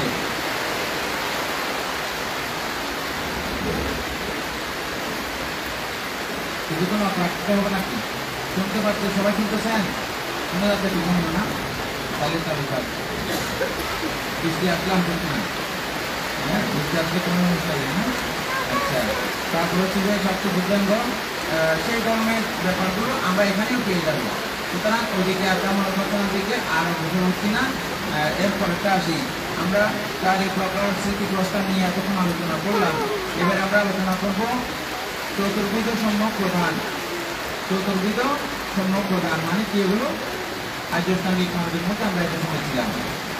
সম্যক ব্যায়াম, সম্যক প্রধানকে আবার আর্যস্থানিক সমাজের মধ্যে কি বলা হচ্ছে? সম্যক ব্যায়াম। সম্যক ব্যায়াম কি? এটা শারীরিক ব্যায়াম নয়, মনের ব্যায়াম। কি মনের ব্যায়াম? কিরকম? এটা আগে যা যা আমি অকুশল কর্ম সম্পাদন করেছি, সেই অকুশল কর্ম আর কোনো প্রকারে আমি মনের মধ্যে উৎপন্ন হতে দেব না, বহির্ভাবে উৎপন্ন হতে দেব না, বাচনিকভাবে উৎপন্ন হতে দেব না। প্রথম ব্যায়াম এটা, 1 নম্বর ব্যায়াম। 2 নম্বর ব্যায়াম কি? যে যে অকুশল কর্ম আমি এখনো সম্পাদন করি নাই, আমার মধ্যে কোনো প্রকারে উৎপন্ন হতেও আমি দিব না। এটা 2 নম্বর সম্যক ব্যায়াম। 3 নম্বর কি? যে যে পুণ্যকর্ম আমি এখন অব্দি করছি, আগেও করেছি, এখনো করেছি, করে যাচ্ছি, এগুলোকে আমি যত্ন করবো। আর কি কি করি আমরা? অনেকে বলে যে আমি বিহারে টিহারে যাই, আমি পুণ্যকর্ম করি, এরকম অনেকে বলে, ডাইরেক্ট বলে ফেলছে আমাকে অনেকজন। কি কি পুণ্যকর্ম করেন? বুঝতে পারছে আমি কোনো পুণ্যকর্ম করি না, আমি বিহারে যাই না। কেন যান না? আরো কতগুলো কথা বলতে বলছি না এখানে, যাই হোক। তারপরে বলছে আমি কিন্তু পুণ্যকর্ম করি না। আমি বলছি যে পুণ্যকর্ম করেন না, না পুণ্যকর্ম না করলে উনি তো, আমি যেটা জানি, উনি পৃথিবীতে বেঁচে থাকতে পারেন না। আমি তো দেখতেছি আপনি বেঁচে আছেন, তার মানে এটা প্রমাণ মিলতেছে যে আপনি পুণ্যকর্ম করেন। বলছি মানুষ কি বলেন? আপনি হয়ে গেছে। উনি বলছে যে সরাসরি আমি পুণ্যকর্ম করি না। মানে কিরকম মানুষও আছে, কিন্তু মানে যাই হোক, কোন জাত বলছি না। হ্যাঁ, তো আমি ওকে বললাম যে আপনি পুণ্যকর্ম করেন, কি প্রমাণ আপনার? আমি বলছি যে আপনি বেঁচে আছেন, এটাই প্রমাণ। পুণ্যকর্ম করব না বললে উনি বেঁচে থাকতে পারবে না, উনি মরে যায়, মরে যেতে বাধ্য। কিভাবে আপনাদেরকে বোঝাতে পারি এটা? যেমন আমরা সারাক্ষণ কাউকে না কাউকে উপকার করতেই হয়। উপকার করা ছাড়া আপনি কখনো কোনো মুহূর্তে থাকতে পারেন? এটা কোনো না কোনো ভাবে, আপনার অজান্তে হোক আপনার জানতে হোক, আপনাকে উপকার করতেই হয়। যেমনটা আমি উদাহরণ সবসময় কি দিই, মা, আমাদের মা আমাদের জন্য ভাত রান্না করে, উনি মনে করতেছে যে ওনার একটা দায়িত্ব, কিন্তু সেই দায়িত্বের খাতিরে কিন্তু আমাদের অনেককেই উপকার করে ফেলতেছে। নিজেও খাচ্ছে বটে, বাবাকে, ভাই বোনকে, সবাইকে খাওয়াচ্ছে। এটা মায়ের পুণ্য, অন্যদেরকে উনি সাহায্য করতেছেন। কিন্তু উনি পুণ্য হিসেবে কখনো তিনি চিন্তা করতে পারেন নাই, পুণ্য হিসেবে কখনো তিনি ভাবেন নাই। উনি মনে করছে যে এটা আমার ডিউটি, কিন্তু এটা পুণ্য। যে কোনো কিছু মনে রাখবেন, কারো না কারো উপকার হওয়া মানে এটা পুণ্যকর্ম। পুণ্যকর্মের সংজ্ঞা আমাদের ক্লাসে সবাই জানতো, এটা মনে আছে না? পুণ্যকর্মের সংজ্ঞা কি? কোনো না কোনো ভাবে আমি কারো না কারো উপকার করি, যদি হয়, এমন যদি হয়, ওই কাজের দ্বারা যদি উপকার হয়, এটা তাইলে পুণ্য। ওই চিন্তার দ্বারা যদি উপকার হয়, ওটা পুণ্য। ওই বাক্যের দ্বারা যদি ওর উপকার হয়, ওটা পুণ্য। উপকার হতে হবে, যদি উপকার না হয়, ওটা পুণ্যকর্ম না। কোনো না কোনো ভাবে উপকার হলেই এটা পুণ্য। তবে সেই উপকার যেন পঞ্চশীল বিরোধী উপকার যেন না হয়, পঞ্চশীল বিরোধী ইয়ে যেন না হয়, সেটার ব্যাখ্যা আমরা পরে আসতেছি। পঞ্চশীলের ব্যাখ্যা এটা শুধু এমনি মনে রাখবেন যে উপকার মানে অনেক সময় ও হত্যা করতে পারতেছে না, ওকে একটু সাহায্য করে দিই, মানে ও সুগার একটা কাটতে পারতেছে না, আমি একটু সুগারের মাথাটা একটু টানি দেবো, একটু কাটতে আরাম হইব কাট, এরকম না, এরকম সাহায্য না। পঞ্চশীলের সপক্ষে হবে না, বিপক্ষে। মানে পঞ্চশীল ভঙ্গ করতে আপনি যদি সাহায্য করেন, ওই সাহায্য উপকার না, ওটা পুণ্য না। হ্যাঁ, আচ্ছা, তাহলে এরকম পুণ্যকর্ম করেন না এরকম কোন ব্যক্তি আছেন? ছাত্ররা বলবে যে আমরা এখনো পুণ্যকর্ম করার বয়স হয় নাই, আমরা তো এখনো ছাত্র পড়াশোনা করতেছি, যেখানে কি পুণ্যকর্ম? পড়াশোনা করে যেটা পুণ্যকর্ম ভেবেছেন কখনো জেনেছেন? হ্যাঁ, পড়াশোনা করে দিও এটা পুণ্যকর্ম। আমাদের ছোট ভাই সব জানে, ছোট ভাই সব পড়াশোনা করতেছে, এটা কি পুণ্যকর্ম? কিভাবে বলো তো? কারণ এই পড়াশোনা করে তুমি একসময় দেশের কোনো না কোনো কাজ করবে, কোনো না কোনো উপকার, মানে এই কাজের দ্বারা কারো না কারো উপকার হবে। আমরা যেটা এই যে আছি, আমরা এই যে লোহাগুলো যারা বানিয়েছে, এই যে টিনগুলো যারা বানিয়েছে, আজকে যে আমরা এখানে বসে আছি, আমাদের উপকার হচ্ছে না? এগুলো কেউ না কেউ বানিয়েছে, ওই শিক্ষা দীক্ষা করে, ওইরকম পড়াশোনা করার মাধ্যমে ওগুলো শিক্ষা করে একসময় তারা বানায় এগুলো, ঠিক আছে? যত ইঞ্জিনিয়ারিং কার্যক্রম আছে, এই যে লাইট পাচ্ছি, ওগুলো কেউ না কেউ বানিয়েছে। হ্যাঁ, হয়তো তিনি টাকার বিনিময়ে প্রথমে বানিয়েছেন, কিন্তু বানাইলেও টাকার বিনিময়ে হোক সেটা, কিন্তু সেটা পুণ্যকর্ম। দোকানদার যিনি দোকান করেন, তিনিও পুণ্যকর্ম করেন। কিভাবে? কারণ ওই দোকান না থাকলে, ওরকম বিনিময় কেন্দ্র করে যদি না থাকতো, আমরা আমাদের প্রয়োজনীয় জিনিসগুলো কোথা থেকে কিনতাম? কিনা সম্ভব হতো কি? সম্ভব হবে নাকি? তাইলে ও আমাকে উপকার করতেছে না? আবার ক্রেতা যিনি কিনতে যায়, তিনি কি পুণ্যকর্ম করতেছেন ওখানে? উনি যদি না কিনেন, ওর দোকান খুলে যাবে, সংসার ওরও চলবে না, এবং ওর জিনিসটা পাইলে না, আবার ও কিনতে না গেলে ওরও চলবে না। এইভাবে একে অপরকে সারাক্ষণ আমরা উপকার করতে, একে অপরের পরিপূরক। তো সে যদি বলে যে কি আমি পুণ্যকর্ম করবো না, মানে তাহলে তুমি কিছু কিনতেও পারবো না, আজকে থেকে না খেলে তুমি কেমনে বাঁচবো? বাঁচো আর দুনিয়া কত সম্ভব কি? বুঝেছেন এটা? না, বুঝেন নাই। পুণ্যকর্ম করতে যে আমরা বাধ্য, এটা বুঝেছেন পুরো না? হ্যাঁ, প্রত্যক্ষ বা পরোক্ষ ভাবে আমরা সারাক্ষণ পুণ্যকর্ম করে যাই। এইভাবে আমি যেমন করি, আপনিও করেন, সবাই করে। যে মুহূর্তে বলবে যে আমরা কেউ এই মুহূর্ত থেকে পুণ্যকর্ম করবো না, কারো ভালো করবো না, পৃথিবীতে একটা মানুষের অস্তিত্ব আর খুঁজে পাওয়া যাবে না, একজন মুহূর্ত কালো আর বাঁচবে না। সঙ্গে সঙ্গে সবাই বলিস, একটু ভেবে দেখবেন কথাটা। এমনি আমি এখন বলছি, কিন্তু এটা একটু চিন্তা করে দেখবো, ও এই যদি এই উপকার না করে আর তো ওরা নাই। এভাবেই ক্রমান্বয়ে একে অপরের প্রত্যেকের উপকার নিয়েই আমরা সারাক্ষণ বেঁচে থাকি, বেঁচে আছি। এই উপকার না পাইলে বেঁচে থাকা সম্ভব না। সুতরাং বাঁচতে হলে আপনাকে পুণ্যকর্ম করতে হবে। যদি সব যখন ওনাকে বললাম, উনি আছে ভুলে গেছে, কি বলেন? হ্যাঁ, তারপরে ওনাকে আমি বললাম, এতদিন দেখেন আপনি দোকান করেছেন যে এটা অন্যের সাথে বলেছেন, এখন যখন জানবেন আপনি এই দোকান করা পুণ্যকর্ম, তাহলে এই দোকানের প্রতি আপনার ভালোবাসা কেমন হবে? কাস্টমারদের প্রতি ভালোবাসা কেমন হবে? যে যে কাজকে ভালোবাসবে সেই কাজের মধ্যে সেখানে মহাপ্রসিদ্ধি, সমৃদ্ধতা তিনি লাভ করবেন। এই নিগুড় তত্ত্ব জানে না বলে উনি ভাত রান্না করার সময় উনি মনে করে যে এটা আমার দায়িত্ব, গোসা তুলে তুলে রাঁধেন, তখন রান্নাগুলো আশা হয় না।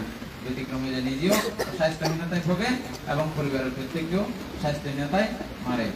বাবাও এই ইনকামাদি করার সময় উনি যে পুণ্যকর্ম করতেছেন, উনি সেটা ভাবেন না। উনি এটা মস্তিষ্ক গরম করে ইয়া করে করে উনি রাগচিত্ত নিয়ে নিয়ে এগুলো করার কারণে ওনার সেই সঙ্গে যে পুণ্যকর্ম করতেছে উনি সেটা আর ভাবতে পারে না।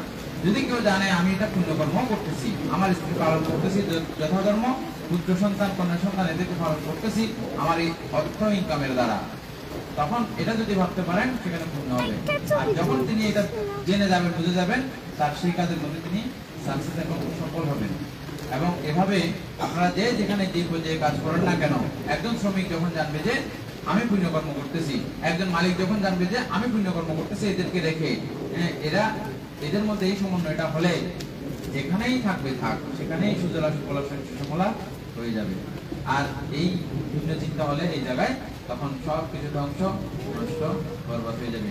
কোথা থেকে আমরা এখানে গেলাম যে একটা হিংসা চিত্ত নিয়ে কথা বলতে বলতে এখানে গেলাম যে না, একটা দেশ চিত্ত নিয়ে কথা বলতে বলতে এখানে গেলাম তো নাকি না, এটা না। চতুর্বিধ সম্যক প্রধান বলতে গিয়ে, চতুর্বিধ 4 প্রকারের সম্যক প্রধান বলতে গিয়ে এটা বলতেছে যে সম্যক প্রধান মানে হচ্ছে যে আর্যষ্টাঙ্গিক মার্গের মধ্যে এটাকে বলা হয় সম্যক ব্যায়াম। সম্যক ব্যায়ামের মধ্যে এটা 2য় নম্বর ব্যায়াম বলতেছি যে অতীতে যে পুণ্যকর্ম আমি এখনো করি নাই, এটা আমি কখনো কোনোভাবেও করব না, এই সিদ্ধান্ত উপনীত হওয়া, এই সিদ্ধান্তে স্থির থাকা, যতক্ষণ না হয় সেভাবে নিজেকে সবসময় প্রোটেক্ট করা, এটা হচ্ছে যে 2য় নাম্বার। 3য় নাম্বার হচ্ছে যে অতীতে যত পুণ্যকর্ম করেছি এই পুণ্যকর্মকে আরো সমৃদ্ধি দান করা। যেমন আমি অতীত থেকে এই জাতীয় কাজগুলো তো আমি করেই আসতেছি, সেটার সঙ্গে আরো যুক্ত করে বুদ্ধকে বন্দনা করা, বুদ্ধের 9 গুণ, ধর্মের 6 গুণ, সঙ্গের 9 গুণ, এগুলো বন্দনা করা এবং একটু ধ্যান করা, শীল সংযমে জীবনযাপন করা, এগুলো পুণ্যকর্ম আমি আগে থেকে করে আসছিলাম। এগুলো আরো একটু যত্নশীল হবো। এগুলো আরো যত্ন করলে এগুলোতে আরো চৌকসতা, আরো পরিষ্কারতা উৎপন্ন হবে, এগুলো আরো সমৃদ্ধ হবে ক্রমে ক্রমে। হ্যাঁ, এটা হচ্ছে যে 3 নাম্বার। 4 নাম্বার হচ্ছে যে যেই কুশল কর্মগুলো আপনি এখনো সম্পাদন করেন নাই, আপনার দ্বারা সম্পাদিত হয় নাই, যেমন অনেকে আছে কটিযুগ দান করে নাই এখনো, অনেকে আছে অষ্টপুষ্প দান করে নাই এখনো, অনেকে আছে শ্রমণ হয় নাই এখনো, অনেকে আছে বিপাসনা করে নাই এখনো। হ্যাঁ, এই জাতীয় যেমন আমার কাছে এরকম অনেকগুলো পুণ্যকর্ম আছে আমি এখনো করি নাই। এগুলো কিভাবে করতে পারি, কিভাবে করা সম্ভব, এগুলোর জন্য সদা তৎপর থাকেন। এটা 4 প্রকার, এগুলো মনের ব্যায়াম, মনকে এভাবে সমৃদ্ধ করা। এটা আপনাদেরকে লৌকিক ভাবে সাধারণ লাইফের মধ্যে কিভাবে আচরণ করবেন, আবার যখন বিপাসনা করবেন তখন কিভাবে আচরণ করবেন, সেটাই আপনাদেরকে শেখানো হয়েছে না। আবার ভিক্ষুদের বেলা কিরকম, এটাও ইঙ্গিত করা হয়েছে আপনাদেরকে না। 3 প্রকারে 3 ভাবে আমরা এগুলো আপনাদেরকে বলেছি। তাহলে এই 4ই সম্যক প্রদান শেষ। তারপর হচ্ছে যে 4ই ঋদ্ধিপাত। 4ই ঋদ্ধিপাত, বীর্য, চিত্ত, মীমাংসা, ছন্দ। ছন্দ, বীর্য, চিত্ত, মীমাংসা। ছন্দ কিছুক্ষণ আগে আমরা কামছন্দের কথা বলেছিলাম। হ্যাঁ, এটাও ছন্দ, ওটাও ছন্দ। ওটা কামছন্দ, এটা কামছন্দ না, এটা নিষ্কামে ছন্দ।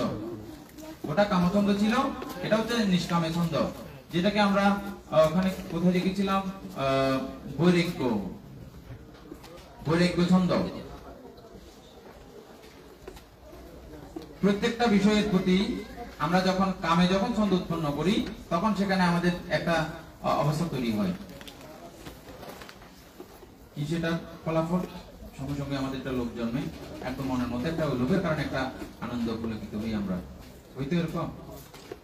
তারপরে ঠিক একইভাবে বৈরাগ্য উৎপাদক কোন বিষয় যখন আমরা চিন্তা করি, ওই বিষয়ে যখন আমরা একনিষ্ঠ করি, একাগ্র করি, স্থির করে চিত্ত, সেখান থেকেও এখানে যেমন লোভ বা তৃষ্ণা উৎপন্ন হচ্ছে, সেটার দ্বারা আমি নন্দিরাক্ষ অগত হচ্ছি, আনন্দিত হচ্ছি। এখানেও যখন আপনি বৈরাগ্যজনক কি আছে, ওই 4ই স্থিতিপ্রস্থান, এগুলোতে যখন আপনি চিত্তে একাগ্র করবেন, বলছি না যে কায়ে কায়ে নেবাচ্ছি, যেমন ব্যথাটা এটা কায়ের অংশ, এটাতে যখন আমি চিত্তে নিবিড় করব, এখান থেকেও প্রীতি উৎপন্ন হবে। এই প্রীতি উৎপন্ন করার জন্য, ওই প্রীতি উৎপন্ন করার জন্য, মানে বুদ্ধ যেগুলো বলেছেন, বৈরাগ্য চেতনার মধ্য দিয়ে আমি যদি বৈরাগ্য চেতনাকে আমি সমৃদ্ধ করার জন্য নির্বাণ ইচ্ছা, মূলত এটা হচ্ছে যে নির্বাণ ইচ্ছা, এই ছন্দটা হচ্ছে যে নির্বাণের ইচ্ছা ছন্দ। এটা অবশ্য আপনারা বুঝবেন, আমাদের চিত্তের যে যবন স্থান আছে না, এটা যবন স্থানের কাজ। আপনারা অভিধান করলে এটা আরো বলতে বুঝাইতে সহজ হতো। যবন স্থানের কাজ, যবন স্থানে গিয়ে এই 4টা সম্যক প্রধানের, সম্যক প্রধান না ঋদ্ধিপাত, এই 4 ঋদ্ধিপাদের কার্যক্রম হচ্ছে যে ওই যবন স্থানের মধ্যে গিয়ে আমরা যখন চিত্ত যখন প্রথম ধ্যান থেকে পঞ্চম ধ্যানে উত্তীর্ণ হয়, তখন এই 4ই ঋদ্ধিপাত ভাবনা তিনি ভাবিত করতে পারেন। এই 4টা বিষয়ে যখন তিনি এভাবে যখন চিত্তকে শক্তিশালী করেন, তখন ওনার কাছে এই ঋদ্ধিগুলো উৎপন্ন হয়। পঞ্চঋদ্ধি যেগুলো আছে আর কি আপনাদের সঙ্গে আলোচনা করা হয়েছে, চোখ জাতীয় ঋদ্ধি, কান জাতীয় ঋদ্ধি, মন জাতীয় ঋদ্ধি এবং দৈহিক নানা প্রকারের রূপ তৈরি করার ঋদ্ধি এগুলো বলছিলাম না, এবং অপরের মনের খবর জানতে পারার ঋদ্ধি, এই প্রকারে নানা ঋদ্ধির কথা আমাদের সঙ্গে আলোচনা করা হয়েছে। এগুলো এই চারে ঋদ্ধিপাত মানে ঋদ্ধি প্রাপ্ত হওয়া যায় এটার মাধ্যমে। সেগুলো কি কি? ছন্দ, ছন্দ মানে বলবতী ইচ্ছা, কিসের জন্য? নির্বাণ লাভের জন্য বলবতী ইচ্ছা, এটাকে বলা হয় ছন্দ। বীর্য, বীর্য মানে কি? সবসময় উদ্যমক্ষম, সবসময় উদ্যমক্ষম, এটা হচ্ছে মূলত বীর্য। তবে এই বীর্য একটু ব্যবধান আছে। এই বীর্য হচ্ছে যে আমাদের ওই উপক্লেশ, ওই দিন দেশনা করছিলাম উপক্লেশ মনে আছে? হ্যাঁ, উপক্লেশের মধ্যে একটা প্রীতি যেটা আছে, ওই রকম অবস্থা যখন হয় এই চিত্তের এই অবস্থাগুলোতে, তখন চিত্ত ওখানে লীন হয়ে থেকে যায়। এভাবে লীন হয়ে থাকতে মানে ওটা কুশল পক্ষী অবস্থা, ওইভাবে লীন হতে না দিয়ে সদা সর্বদা যেটা প্রকৃত কাজ, চিত্তের যেটা প্রকৃত কাজ, ওই কাজের মধ্যে তাকে সুষম রাখা, চিত্তকে সজাগ রাখা, ওখানে চুপচাপ বসে থাকতে না দেওয়া। ওখানে গেলে এমনি যে কোনো মানুষ কোনো ব্যথা বেদনা কোনো দুঃখ অনুভূতি কিছু নাই তো চুপচাপ ওখানে থেকে যেতে পারে, থেকে যেতে চাই। যদি সঠিক আচার্য উপাধ্যায় যদি না থাকে তাহলে ওখানে অনেক সময় বসে থাকে চুপচাপ। হ্যাঁ, ওখানে বসে না থাকতে যে সাহায্য করে এটা হচ্ছে বীর্য। বীর্য সম্পর্কে ওনার ধারণা থাকলে বা বীর্য প্রয়োগ করতে জানলে ওখানে তিনি বসে থাকবেন না, ওই কার্যক্রমটা করবেন। এই কার্যক্রমের মাধ্যমে যদি কেউ ওই জবন চিত্তের মধ্যে যাই গিয়ে পঞ্চম ধ্যানের মধ্যে ওই জবন চিত্তের প্রক্রিয়াতে তিনি ওই চিত্তের শক্তি দ্বারা এই ঋদ্ধি উৎপন্ন করতে পারেন। এই জন্য এগুলোকে বলা হয় চারি ঋদ্ধিপাত, চারি ঋদ্ধি উৎপন্ন করার বিষয়। এটা বুদ্ধ আমাদেরকে আনন্দভান থেকে কোথায় বলছিলেন? যে ওদিনে বলছিলাম আনন্দ তথাগত সম্মুখ সমুদ্র চাইলে চারি ঋদ্ধিপাত ভাবনা বর্ধিত করে কল্পকাল তথা কল্পকালের কিছু বেশি সময় অবস্থান করতে পারেন। এই কথা 3 বার বলেছিলেন আনন্দ। প্রথমে বলছে যে আনন্দ দেখো, যাদের কাছে চারি ঋদ্ধিপাত ভাবনা বর্ধিত করার উপায় আছে, বর্ধিত করতে জানেন, তারা ইচ্ছে করলে তাদের আয়ুষ্টা বর্ধিত করতে পারে। হ্যাঁ, আপনাদের সঙ্গে আরেকটা বিষয় শেয়ার করা হয়েছিল, সেটা কি? মানুষের আয়ু আনলিমিটেড। অন্যান্য সকল প্রাণীর বেলায় এটা নির্দিষ্ট একটা লিমিটেশন আছে, কিন্তু মানুষের বেলায় এটা আনলিমিটেড। হ্যাঁ, আনলিমিটেড হলেও তাও আবার মনে করবেন না নিত্য, এটাও মনে করার কোনো দরকার নাই। এই জন্য বুদ্ধ এখানে নিজেই বলেছেন কল্পকাল তথা কল্পকালের কিছু বেশি সময় তথাগত অবস্থান করতে পারেন। তথাগত ছাড়াও অন্যান্য ঋষি সন্ন্যাসীদেরকেও আমরা দেখি যে দীর্ঘ সময় ব্যাপী ওনারা মনুষ্যলোকে অবস্থান করেছেন, এবং বুদ্ধ গবেষণা মতে মনুষ্যলোকের আদি মানুষগণেরও আয়ু এটা আনলিমিটেড ছিল। একদম কতদিন ছিল তারা গণা হিসাব করেও রাখা নাই, এরকম লক্ষ বছরের উপরে, কোটি বছরের উপরে একসময় মানুষের আয়ু ছিল। আজকে কমতে কমতে আমাদের এই অবস্থা। আবার এটা যেতে যেতে মানুষ যখন দুষ্কর্ম পাপকর্ম করে যেতে দশেও চলে যায়। মানুষ যখন শীলবান হয় তখন সেই জায়গার আয়ু বেড়ে যায়, মানুষ যখন দুঃশীল হয় সেই জায়গার আয়ু কমে যায়। এটা আমরা এখনই প্রমাণ দেখতে পাচ্ছি নাকি না?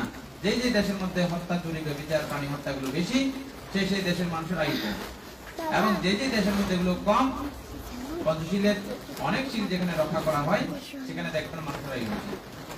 খেয়াল করেছেন এটা? যেখানে বেশি চুরি, মিশা কথা এগুলো বেশি করে, এখানে মানুষের আয়ু কম না? না বেশি? না, এগুলো করে করে তারা বেশি দিন বেঁচে রয়েছে? না, তারা বেশি দিন বেঁচে থাকতে পারে না। এটা স্বাভাবিক ধর্মতা, এটা পঞ্চশীল, এগুলো প্রাকৃতিক শীল, প্রকৃতির সঙ্গে এগুলো ওতপ্রোতভাবে জড়িত। ছন্দ, বীর্য,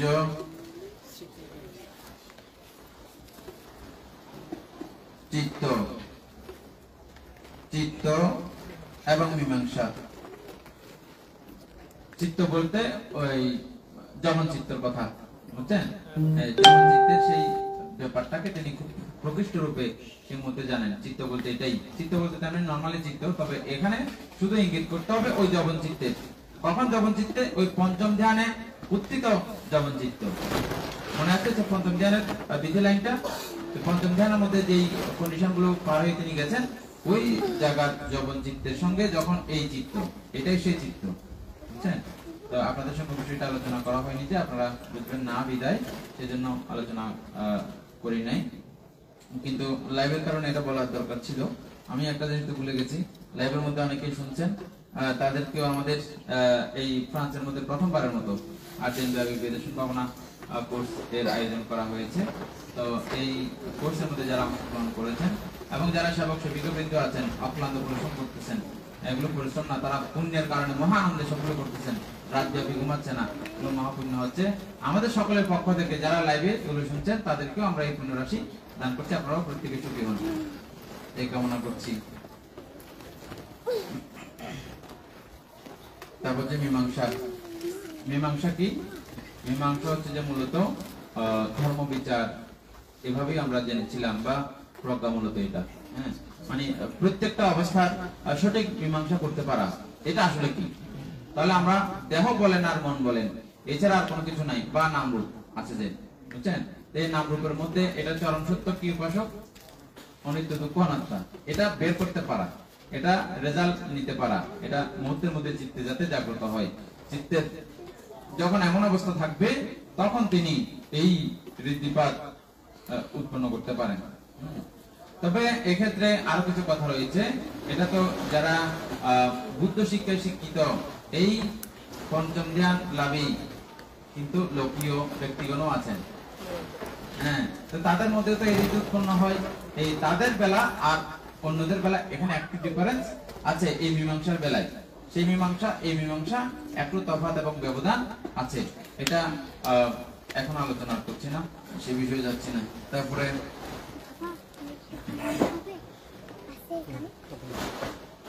পঞ্চ ইন্দ্রিয়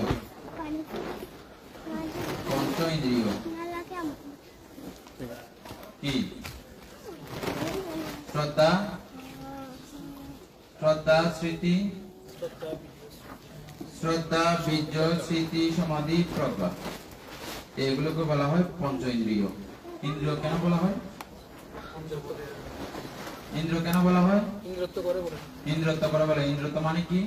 রাজত্ব করা যায়, বুঝছেন? এরা বীর্য মাঝে মধ্যে রাজা হয়, মাঝে মধ্যে না, ওই যে পঞ্চ নিবরণের কথা বললাম, ওই নিবরণকে যদি কখনো যদি পরাজিত করতে পারে তখন এই এরা রাজা হয়, বীর্য রাজা হয়, শ্রদ্ধা রাজা হয়, তারপরে স্মৃতি রাজা হয়, সমাধি রাজা হয় এবং প্রজ্ঞা রাজা হয়।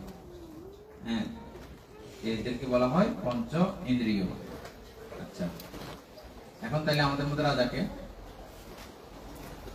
ওই ইয়েগুলো, হ্যাঁ, কি পঞ্চনিকরণ? হ্যাঁ, পঞ্চনিকরণ কি কিছে? কামচন্দ, ব্যাপাদ, তৃণমিদ্য, অশুদ্ধ, প্রবৃত্ত, বিচিকিৎসা, এরা এখন শাসন করতেছে, রাজ্য পরিচালনা করতেছে। এদের শাসনে আমরা শাসিত হই। দেখেন তো আমরা ওদের মতো করে কাজ করি কিনা? হ্যাঁ, সারাক্ষণ ওদের মতো করে ওরা যেটা যেটা বলে ওটা ওটা করতেছি যে আমরা, মানে যেদিকে আমাদের এই পঞ্চ ইন্দ্রিয়কে কামনাতে লিপ্ত করে রেখেছে, আমাদের ষড় ইন্দ্রিয়কে কামনাতে লিপ্ত করে রেখেছে, এটা হচ্ছে কামচন্দ আর কি, বুঝছেন? ওদের দ্বারা আমরা করবো না, এটা শ্রদ্ধা নয়, এটা কি? ভক্তি। তবে কুশল বিষয়ে ভক্তিও প্রয়োজন আছে প্রাথমিক অবস্থায়, কুশল বিষয়ে ভক্তিও প্রয়োজন আছে। যেমন আমরা আমাদের ছোট বাচ্চাকে ছোটবেলা থেকেও কিছু বুঝে না, কিন্তু এখনো ওর কাছে শ্রদ্ধা উৎপন্ন হওয়ার মতো সেরকম অবস্থা তার এখনো তৈরি হয় নাই। আমরা জোর করে বাবা হাত জোর করো, বাবা বুদ্ধকে নম দাও, সাধু দাও, শান্তিকে নম দাও, এগুলো ছোটবেলা থেকে আমরা অভ্যস্ত করে তুলি। এটা প্রাথমিক ভাবে এই কুশল বিষয়ে আমরা তাদেরকে ভক্তি দেওয়ার চেষ্টা করি। এটা মা বাবা যদি শ্রদ্ধা সম্পন্ন হয় তাহলে ছেলেদেরকে ওই ছোটবেলাতে ভক্তি দিয়ে এটা শুরু করা যায়। আর মা বাবাই যদি এই শ্রদ্ধা সম্পর্কে কোনো কিছু না বুঝে না জানে, তাইলে শ্রদ্ধা কি ভক্তি কি তিনি তফাৎ খুঁজে বের করতে পারবে না। আমরা বুদ্ধকে সরাসরি না জেনে না বুঝে, বুদ্ধের সমস্ত কোয়ালিটি গুণাবলী না জেনে না বুঝে যদি বুদ্ধকে বন্দনা করে, এটা হয়ে যাবে কি? ভক্তি। আর যখন জেনে করব, বুঝে করব, তখন এটা ভক্তি না। আর এই ভক্তি অনেক সময় এই ভয়ঙ্কর বিপত্তি আনায়। কত কাণ্ড করি না, মানুষ বুঝছি, আমি বুঝছি, কেন বুঝছি। হ্যাঁ, অনেকে বলে আমি অমুক সূত্র পাঠ করেছি বুদ্ধের সামনে বসে বসে, হ্যাঁ, বুদ্ধকে হ্যাঁ করে করে প্রার্থনা করছি, বুঝছি, আর মুখ কাম নয় দে, হ্যাঁ, তখন আর সে বুদ্ধের প্রতি আর তার বিশ্বাস নাই। হ্যাঁ, তারপরে ওটার আর কোনো কিছু আর বিশ্বাস পরবর্তীতে আর ও বুদ্ধের প্রতি এই বিশ্বাসটা আর উৎপন্ন করতে আর পারে না, বিশ্বাস উৎপন্ন হতে পারে না। কেন এরকমটা করেছে যে সে বুদ্ধ কি এটা চেনে না, যে বুদ্ধ না চেনার কারণে এত ভয়ঙ্কর পরিস্থিতি সে তৈরি করেছে। আপনারা আমরা জানি সবাই বুদ্ধ কি, বুদ্ধ কাকে বলে? বুদ্ধ শব্দের অর্থ কি? জ্ঞান। কোন জ্ঞান? চারিত্রিক জ্ঞান। বুদ্ধ যিনি হন, ওনার কাছে চারটা বিষয় একদম প্রকৃষ্ট পরিষ্কার। চারটা বিষয়, কয়টা বিষয়? হ্যাঁ, আমরাও বুদ্ধ হলে আমাদের কাছে চারটা বিষয় পরিষ্কার জানা থাকবে। কি সেগুলো? এক হচ্ছে দুঃখে জ্ঞান, তিনি কোথায় কোথায় দুঃখ আছে এগুলো একদম পরিষ্কার দেখতে পান। চোখ ভালো থাকলে, সবটা ঠিক থাকলে, হ্যাঁ, এক গামলা পরিষ্কার পানি, এখানে তলার মধ্যে কি কি আছে যেমন দেখে, হ্যাঁ, অনেকগুলো পরিষ্কার পরিষ্কার মেয়ে আছে যেগুলো একদম পানি পুরো স্বচ্ছ, তলার মধ্যে কি কি আছে যেমন দেখা যায়, হ্যাঁ, এরকম আর কি। না হলে দেখা যায় না। কি কথা বলছিলাম যে চারিত্রিকের মধ্যে দুঃখ, এই দুঃখ তিনি এভাবে প্রকৃষ্ট রূপে দেখতে পান। কোথায় কোথায় দেখতে পান? এখন পুরো জগতে। জগৎ কাকে বলে? আমার দেশনাগুলো এই জন্য প্রত্যেকটা ওয়ার্ড মিনিং বুঝাইতে বুঝাইতে আমার এইগুলো লম্বা হয়ে যায় পুরা। আসলে আমি প্রত্যেকটা অংশ, প্রত্যেকটা অবস্থাগুলো না বুঝাইলে আমি স্বস্তি পাই না। কি জন্য এগুলো বলি? এই জগৎ এমনি সবাই বলে জগতের সকল প্রাণী সক্রিয়, তো জগৎ চিনো? বলছে না, চিনি না। এখানেও আমরা অনেকেই আছি এরকম, জানি না। আমরাও যতদিন এগুলো পড়ছি না ততদিন আমরাও জানতাম না। কাকে বলে জগৎ?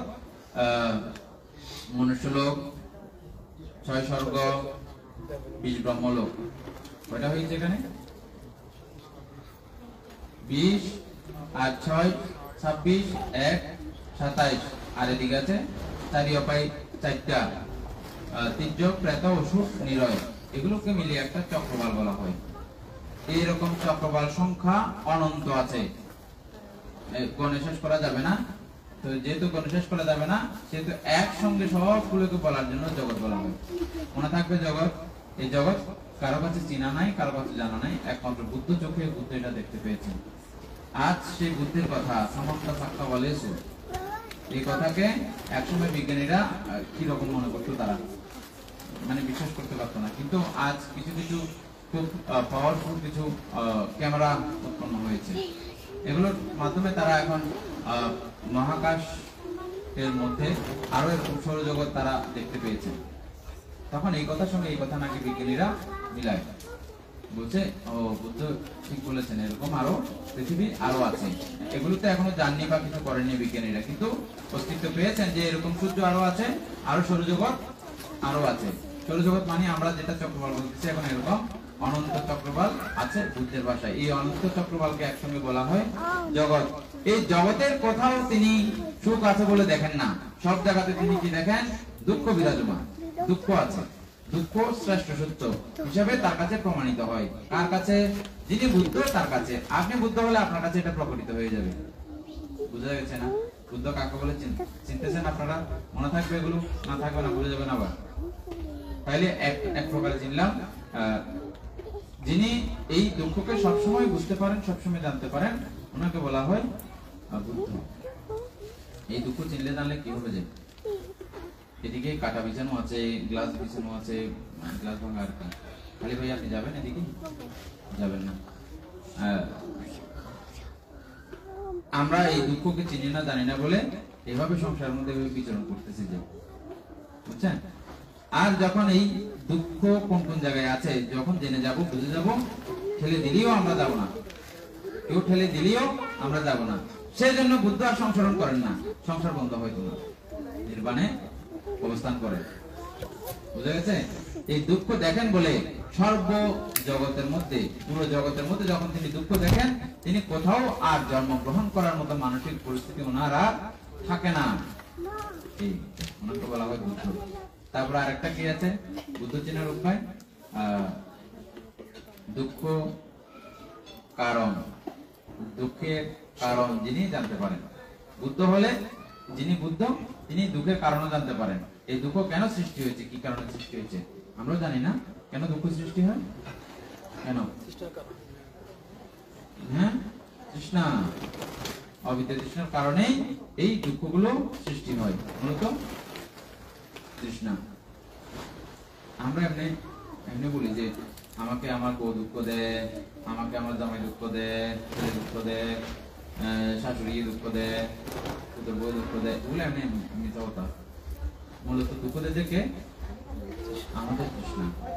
এটা কে আবিষ্কার করেছেন? বুদ্ধ হলে বুদ্ধ জ্ঞানে তিনি এটা দেখেন। আমাদেরকে দুঃখদাত্রী দুঃখদায়িনী একজনই আছে, একটা বিষয় আছে, সেটা হচ্ছে যে তৃষ্ণা। প্রমাণ করতে পারবেন আপনারা? না কিছু কিছু প্রমাণ করে দিতে হবে। প্রমাণ করতে পারবেন? আপনি যে কোনো অবস্থার জন্য দেখবেন যে হ্যাঁ ওই তৃষ্ণা ছিল বলে আপনার এই দুঃখ উৎপন্ন হয়েছে, তৃষ্ণা না থাকলে দুঃখ উৎপন্ন হবে না। যেমন আমি একটা উদাহরণ দিই, খুব বাস্তব উদাহরণ, আপনাদের মনে থাকবেও। একটা ছেলের মা এসছে আমার কাছে, মানতে ছেলেটা প্রশ্ন করছে ভগবান যদি তার নিতে আরো হইতাম ভালো। এক মা এক বাবু আছে বুঝছেন, এক মা এবং এক বাবা, এরকম একটা কথা। কোথায় হয়েছে, কেন হয়েছে, আমি জাস্ট উদাহরণের সাথে এই তৃষ্ণা বোঝানোর সাথে এটা ব্যক্ত করতেছি, লোক বোঝানোর সাথে এটা ব্যক্ত করতেছি। লোকের কারণে দুঃখ উৎপন্ন হয়, লোক না থাকলে সেখানে দুঃখ উৎপন্ন হয় না, এটা বোঝানোর জন্য এটা পুরো জিনিসটা ভালো করে বুঝলে আপনারা বুঝে যাবেন। সন্তান কারো কাছে প্রিয় হয় না এমন আছে নাকি? আবার সেই সন্তানের এমন বিদায় কামনা করতেছে, ও আরো কত রকমের দেখেন না, বুদ্ধ মানে নিয়ে যেত, বুদ্ধ মানে তাকে পাঠাইছে মনে, বুদ্ধ মনে প্রত্যেকের উপরে মনে করেন আপনারাও না, অনেকেই মনে করেন বুদ্ধ আপনাদেরকে পাঠাইছে, বুদ্ধ আপনাদেরকে নিয়ে যাবে, মনে করেন নাকি? কেউ আছে নাকি এরকম? আমাদেরকে বুদ্ধ সৃষ্টি করেছে, আছে কেউ এরকম? হ্যাঁ, সত্য ধর্ম সঠিক ধর্ম না জানলে, সত্য ধর্ম না জানলে পরম্পরা সবাই বলে তো এরকম, কেউ একজন সৃষ্টিকর্তা বোধহয় আছে। হ্যাঁ, এই জন্য আমাদের পুরোপুরি অনেকে জিজ্ঞেস করলে ওরাও বলে হ্যাঁ এরকম আমাদের কেউ বুদ্ধ সৃষ্টি করেছে, নাইলে কেমনি সৃষ্টি হবো আমরা। অথচ জ্বলন্ত উদাহরণ মা বাবা রয়েছে, তাদেরকে বলে না, ওই আন্দাজে কে কাছ থেকে শুনেছে ওটা থাকে বলতে শুরু করে। তারপরে আমি তো হতবাক হয়ে গেলাম এটা বলার কিছু কারণ হচ্ছে যে ছেলেটা হাঁটতে পারে না, ছেলেটা চলতে পারে না, তারপরে ছেলেটা কথা বলতে পারে না, ছেলেটা ভালো কানে শুনতে পায় না, সবগুলোই খুব ব্যতিক্রম অবস্থা। তাকে এখন বয়স হয়েছে 12-13 বছর, এখনো পর্যন্ত সে বালিশের মতো করে থাকে, এমনি লড়ালে এমনি লড়ে, অন্য লড়ালে অন্য লড়ে, হাত পা ওটা সেটা কোনো কিছুরই কার্যক্রম নাই। আর দীর্ঘ সময় যাবত 12-13 বছর যাবত তারা কষ্ট করছে ওটাকে নিয়ে। এখন তারা এইভাবে কার কাছে বলবে, আর মানুষের কাছে এসে এরকম কথা বলতেছে, চিন্তা করলাম নাকি মানুষ সন্তান বললে কাঁদতে কাঁদতে কাঁদতে কাঁদতে হুঁশ থাকে না কেন? সন্তানের প্রতি আকর্ষণ, সন্তানের প্রতি তৃষ্ণা ইয়ে করবেন না, এটা মানে সঠিক কথা, যথাযথ তথ্য। হ্যাঁ, আমরা যে সন্তান কামনা করি, সন্তান ভালোবাসি, নিঃস্বার্থতা আছে, সেই নিঃস্বার্থতার মধ্যেও ছিটে ফোটা কি আছে আরো সত্য নিহিত। আমাকে বৃদ্ধকালে ভালোবাসবে, বৃদ্ধকালে আমার দুঃসময়ে আমার পাশে থাকবে, এরকম একটা কামনা প্রত্যেকটা মায়ের বাবার আছে না নাই? হ্যাঁ, ওটাও যেমন আছে, এটা কামনাটা কি তৃষ্ণা নাকি তৃষ্ণা না, লোক নাকি লোক না? তো এখন যে দেখতেছে যে এটা আমাকে বৃদ্ধকালে আমাকে ভালোবাসবে না, দেখবে না, বুড়াকালে আমি যখন মরি তখনও একে চাইতে হবে, চাইতে হবে, বুঝছেন? এটা বুঝে শুনে তিনি এই কথা বলে ফেলছেন আমাকে। আমি আগে কোনো কিছু বলার আর খুঁজে পাই নাই, কিন্তু আমি এটা নিয়ে অনেকদিন ভেবেছি, তো এটা তো মরলে তো তিনি মানে দুঃখ তো পাচ্ছে না, উল্টো তার মৃত্যু কামনা করতেছে। যেখানে তৃষ্ণা নাই সেখান থেকে দুঃখ উৎপত্তি হয় না, যেখানে যেখানে তৃষ্ণা সেখান থেকে দুঃখ উৎপত্তি হবে। ক্লিয়ার, পরিষ্কার? এর থেকে বড় উদাহরণ আর কোনো কিছু প্রয়োজন আছে? যেগুলো আমরা ভালোবাসি না, ভাঙলেও কি থাকিলেও কি, আমি ওই জিনিসটা ভালোবাসি না, তো আমার এটা ভাঙলেও কি থাকিলেও কি, যদি যখন ভালোবাসি কি না কোটি টাকা সম্পদ পাই গিয়ে বুঝি ওমা কুলি পাই গিয়ে ভাঙলাম, কিরকম একটা লাগে, খেয়াল করেছেন এগুলো? যখন এটা আমার না, কিছু না, আমার কিছু লাগে না। আজকের দিনে এই মধ্যেও দেখবেন সারা পৃথিবীতে টিভিগুলো দেখবেন অনেক মানুষ মারা যাচ্ছে, কি নিদারুণ ভাবে মারা যাচ্ছে, বন্যাতে কত মানুষের লাশ দেখতেছি। হ্যাঁ, তো এগুলোর জন্য কারোর জন্য কি আমাদের কান্না আসতেছে না? কেন? আপন নয়, এবং ওদের কাছ থেকে আমাদের কোনো কিছু চাওয়া নাই, ওদের কাছ থেকে আমরা কিছু লোভ করি না, ওরা মরলেও কে বাঁচলেও কে কিছু নাই। যদি আমাদের আপনজন সেখানে থাকে তখন আমাদের সেটা লাগে, এই তৃষ্ণা। যেখানে যেখানে আমার চাওয়া পাওয়া আছে, চাওয়া পাওয়ার হিসাব আছে, সেখান থেকে তৃষ্ণাগুলো উৎপন্ন হয়। যেখানে যেখানে চাওয়া পাওয়ার হিসাব নাই সেখানে নাই। আরো একটা জিনিস আপনারা খেয়াল করবেন, বুড়া মানুষ আর জোয়ান মানুষ মারা গেলে তখন, কখনো যদি জোয়ান মানুষ মারা যায় কি একটা বিলাপ ছুটে কান্নাকাটি করে, সে যদি আরো একটু খুব সমৃদ্ধশালী কোনো কিছু ইনকাম আদি করে, এখন ইনকাম রানিং চলতেছে, এরকম যদি কেউ মারা যায় কান্নালে তুই। আর বুড়ো যখন মরে, ও বাবা ঢোল বাজাবে যায়, একটা বছর বুড়ি মতন তার দিতেন, তাদের মধ্যে আরো ঢোল বাজাবে যায়, বা কেউ না হাতে কি রুম তো মরা, কেউ মরা, এও মরা এও মরা, এর জন্য কান্না করতেছে না, ওর জন্য কান্না করে। বুড়ি মরলে তখন মানে ওর থেকে আর কিছু আমাদের চাওয়ার নাই, আর কাঁদে না। অনেক সময় অনেক মজার মজার ঘটনা আমি করতে পারছি, কাঁদা কা করে শিখিয়ে দিই, কাঁদা কা এ কদে না কাঁদিলে অসুবিধা মরার মতো লাগছে মাধ্যম কবিতা এগুলো মারি ফেলে ফালার আরো ফটো করতে কালম বড় হতে তো চোখের পানিতে নয়, বুঝছেন? মানে অনেক সময় এগুলো অভিনয় করে করেও এরকম কাঁদে, মানে 110 বছর তো ওনার, তারপরে ওনার হচ্ছে যা। তারপরে তাহলে আমরা এটাতে কি প্রমাণ করতে পারতেছি যে যখন চাওয়ানি থাকে, চাওয়া পাওয়ার হিসাব থাকে, তখন আমরা ওর জন্য শোক করি, হাইদাস করে বিলাপ করি, এটা না থাকলে করি না। এই নিগুড় সত্য কথাগুলো বুদ্ধ আমাদেরকে বলেছেন, নিজে উপলব্ধি করেছেন। আর এটা উপলব্ধি যিনি করতে পেরেছেন ওনাকে বুদ্ধ বলা হয়। যিনি এই বিষয়গুলো উপলব্ধি করতে পেরেছেন ওনাকে বুদ্ধ বলা হয়। উপাসিকা, এগুলো খুব গুরুত্বপূর্ণ কথা, কথা বললে আর এগুলো বুঝতে পারবেন না। উপাসিকা, এগুলো খুব গুরুত্বপূর্ণ কথা, এগুলো কথা বললে আর বুঝবেন না। এখন আমি কি বলছি, বুদ্ধ চেনাচ্ছি যে, বুঝছেন? সবসময় বুদ্ধকে নদী জানান, প্রীতি জানান, বন্দনা করেন, বুঝছেন? সে বুদ্ধ কি, কেন, কি কারণে হয়েছেন, এগুলো বলতেছি। যে কথা বললে আর কিছু বুঝবেন না। তাহলে এটা দুঃখের কারণ। এই সেই তৃষ্ণা থেকে সকল দুঃখগুলো আমাদের সৃষ্টি হয়। তারপরে হচ্ছে যে কি, দুঃখ নিরোধ। এই দুঃখ কিভাবে নিরোধ হয় তিনি সেটা প্রত্যক্ষ করেছেন। এই নন্দিরাগ বা তৃষ্ণা নিরোধ হলেই দুঃখ নিরোধ, দুঃখ আর উৎপন্ন হবে না। তিনি একদম প্রকৃষ্ট রূপে দিলেন। কোথায় কোথায়? সুজগতের মধ্যে, সকল সত্যগণের মধ্যেই যখন দেখবে যে আর তৃষ্ণা উৎপন্ন না করলেই দুঃখ উৎপত্তি আর হবে না। আমরা কিছুক্ষণ আগে দেখলাম ওর এখানে তৃষ্ণা নাই, দুঃখ উৎপন্ন হচ্ছে না, তার এখানে যেখানে যেখানে তৃষ্ণা সেখানে সেখানে দুঃখ, যেখানে যেখানে তৃষ্ণা নাই সেখানে সেখানে দুঃখ নাই। তাহলে কিভাবে উৎপন্ন হবে না? এটা হচ্ছে যে দুঃখ নিরোধ উপায়, গামিনী প্রতিপদা। এই চারি আর্য সত্য। কি সেটা? আর্যষ্টাঙ্গিক মার্গ। আমরা সেটা সব সময় শুনে আসছি, কিন্তু ভালো করে অনেকে আমরা হৃদয়ঙ্গম করি, অনেকে আমরা করি না। খুব সহজ, আমাদের সাধারণ লাইফেও আচরণ করার মতো করে বুদ্ধ বলেছেন। আবার যখন আমরা বিপাসনা করব তখন এর জন্য আবার আলাদা করে আপনাদের সঙ্গে সবগুলো আলোচনা করা হয়েছে। মানে এটা ক্রমে প্রথমে আপনি এটা গৃহী জীবন থেকে, গৃহী লাইফ থেকে স্বাভাবিক লাইফের মধ্যে কিভাবে এটা আচরণ করবেন সেটার একটা সংক্ষিপ্ততা বুদ্ধ ব্যাখ্যা করেছেন। আবার সেটা ক্রমে ক্রমে কিভাবে লোকোত্তর আপনি উন্নীত করবেন সেটাও বুদ্ধ ভগবান ব্যাখ্যা করেছেন। আচ্ছা, তাহলে আমরা বুদ্ধ চিনলাম। বুদ্ধকে চেনার জন্য কোথা থেকে চলে গেছিলাম? যে আমরা বুদ্ধকে চেনার জন্য কোন জায়গা থেকে চলে গেছিলাম? শ্রদ্ধা, বীর্য, স্মৃতি, সমাধি, প্রজ্ঞা, এগুলো আলোচনা শেষ হয়ে গেছিল। এগুলো করতে করতে আমরা সেখানে গেছিলাম যে শ্রদ্ধা শ্রদ্ধা শ্রদ্ধা আলোচনা করেছি, বীর্য আলোচনা করেছি। আচ্ছা, শ্রদ্ধার আরেকটা আমি উদাহরণ দিই, আমাদের ক্লাসের মধ্যে এটা প্রায় সময় আলোচিত হতো।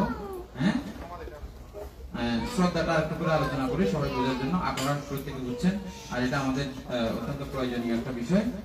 শ্রদ্ধা শ্রদ্ধা হচ্ছে যে নদীর ওই পারে একটা মানুষ বসে আছে, বৃদ্ধ, উনি ওই কুলে যাওয়া দরকার। একটা নদী, খরস্রোতা নদী, উনি যাবে না যাবে চিন্তা করতেছে, যাবে না যাবে চিন্তা করতেছে। ওই মানুষটা বুঝলো ইনি আসতে যাচ্ছেন। তারপরে উনি বললেন যে চলে আসেন, কোনো অসুবিধা নেই, এখানে কুমিরও নাই, ভয়ঙ্কর সাপও নাই এবং কোনো বড় বড় গাড্ডাও নাই। আপনি মোটামুটি হাঁটু পরিমাণ পানি আছে, চলে আসতে পারবেন। গোলাতে হয়তো তলাটা দেখা যাচ্ছে না, কিন্তু আপনি চলে আসতে পারবেন, অসুবিধা নাই। আমি এসছি এখান দিয়ে। তারপরে ওনার কথাতে একটু একটু মানে আমার ধারণা হয়েছে, কেন অনেকটা প্রবীণ বৃদ্ধ এবং ওনার সঙ্গে আমার কোনো এত লেনা দেনা নাই, কিছু নাই, হয়তো ঠিকও বলতে পারেন। আমার সঙ্গে মিথ্যা কথাও কেন বা বলবেন, এটা বলে তিনি আস্তে আস্তে আস্তে আস্তে পা দিয়ে দিয়ে একটু একটু চলতে শুরু করলেন। এটাও শ্রদ্ধা না, এটাও এখনো শ্রদ্ধা নয়। ওনার এমনি মোটামুটি একটা ধারণা তৈরি হয়েছে। যখন ইনি ওনার কথাতে মাঝখানে চলে এসেছেন, তখন এটা হাফ হয়েছে শ্রদ্ধা। যখন পুরো পার হয়ে গেছেন, ও বাবা ওনার কথা তো ঠিক আছে, এই ওনার কথার প্রতি যখন পাকা বিশ্বাস হয়ে যাবে, এটাকে বলা হয় শ্রদ্ধা। বুঝছেন? এই যখন বুদ্ধকে আপনি চিনবেন, জানবেন, বুঝবেন মোটামুটি একটা ভাবে, তখন এটা ওই হাফ শ্রদ্ধার মতো। বুদ্ধের গুণাবলী, বুদ্ধের কোয়ালিটি, বুদ্ধের 9 গুণ সম্পর্কে প্রকৃষ্ট রূপে যদি কখনো জানতে পারেন, বুঝতে পারেন, তখন আপনার এই হাফটা হবে। আর ফুলটা কখন হবে? যখন শ্রদ্ধাপত্তি মার্গ ফল লাভ করবেন, এটা প্রকৃত শ্রদ্ধা। এর আগে কিন্তু আমরা যতই যা করি না কেন, ওটা আনয়ন করা সম্ভব না। তবে অভিধর্মের এই ব্যাখ্যাগুলো যদি আপনি শ্রবণ করেন, এটা আমি মনে করি অনেক সময় 90% শ্রদ্ধা প্রকৃষ্ট হয়ে যায়। যেহেতু এগুলো সব আপনি একটু বিচক্ষণ হলে আপনি যদি এটা উৎপন্ন করে যদি পড়তে পারেন, দেখতে পারেন, তাহলে আপনার এই বুদ্ধের এই দর্শন সম্পর্কে মোটামুটি একটা ধারণা আপনার হয়ে যাবে। তবে অত্যন্ত বিজ্ঞজন প্রয়োজন। বিজ্ঞ না হলে এই বিষয় অধিগত করা সম্ভব নয়। স্বাখ্যাত ভাগবত ধর্ম সন্দিত্তিক কালিক এই পাত্রিক উপানায়িক পাত্তাত্তাম বেদিতা পূর্বীয়তি, এটা প্রত্যক্ষ করতে পারেন শুধুমাত্র বিজ্ঞগণ।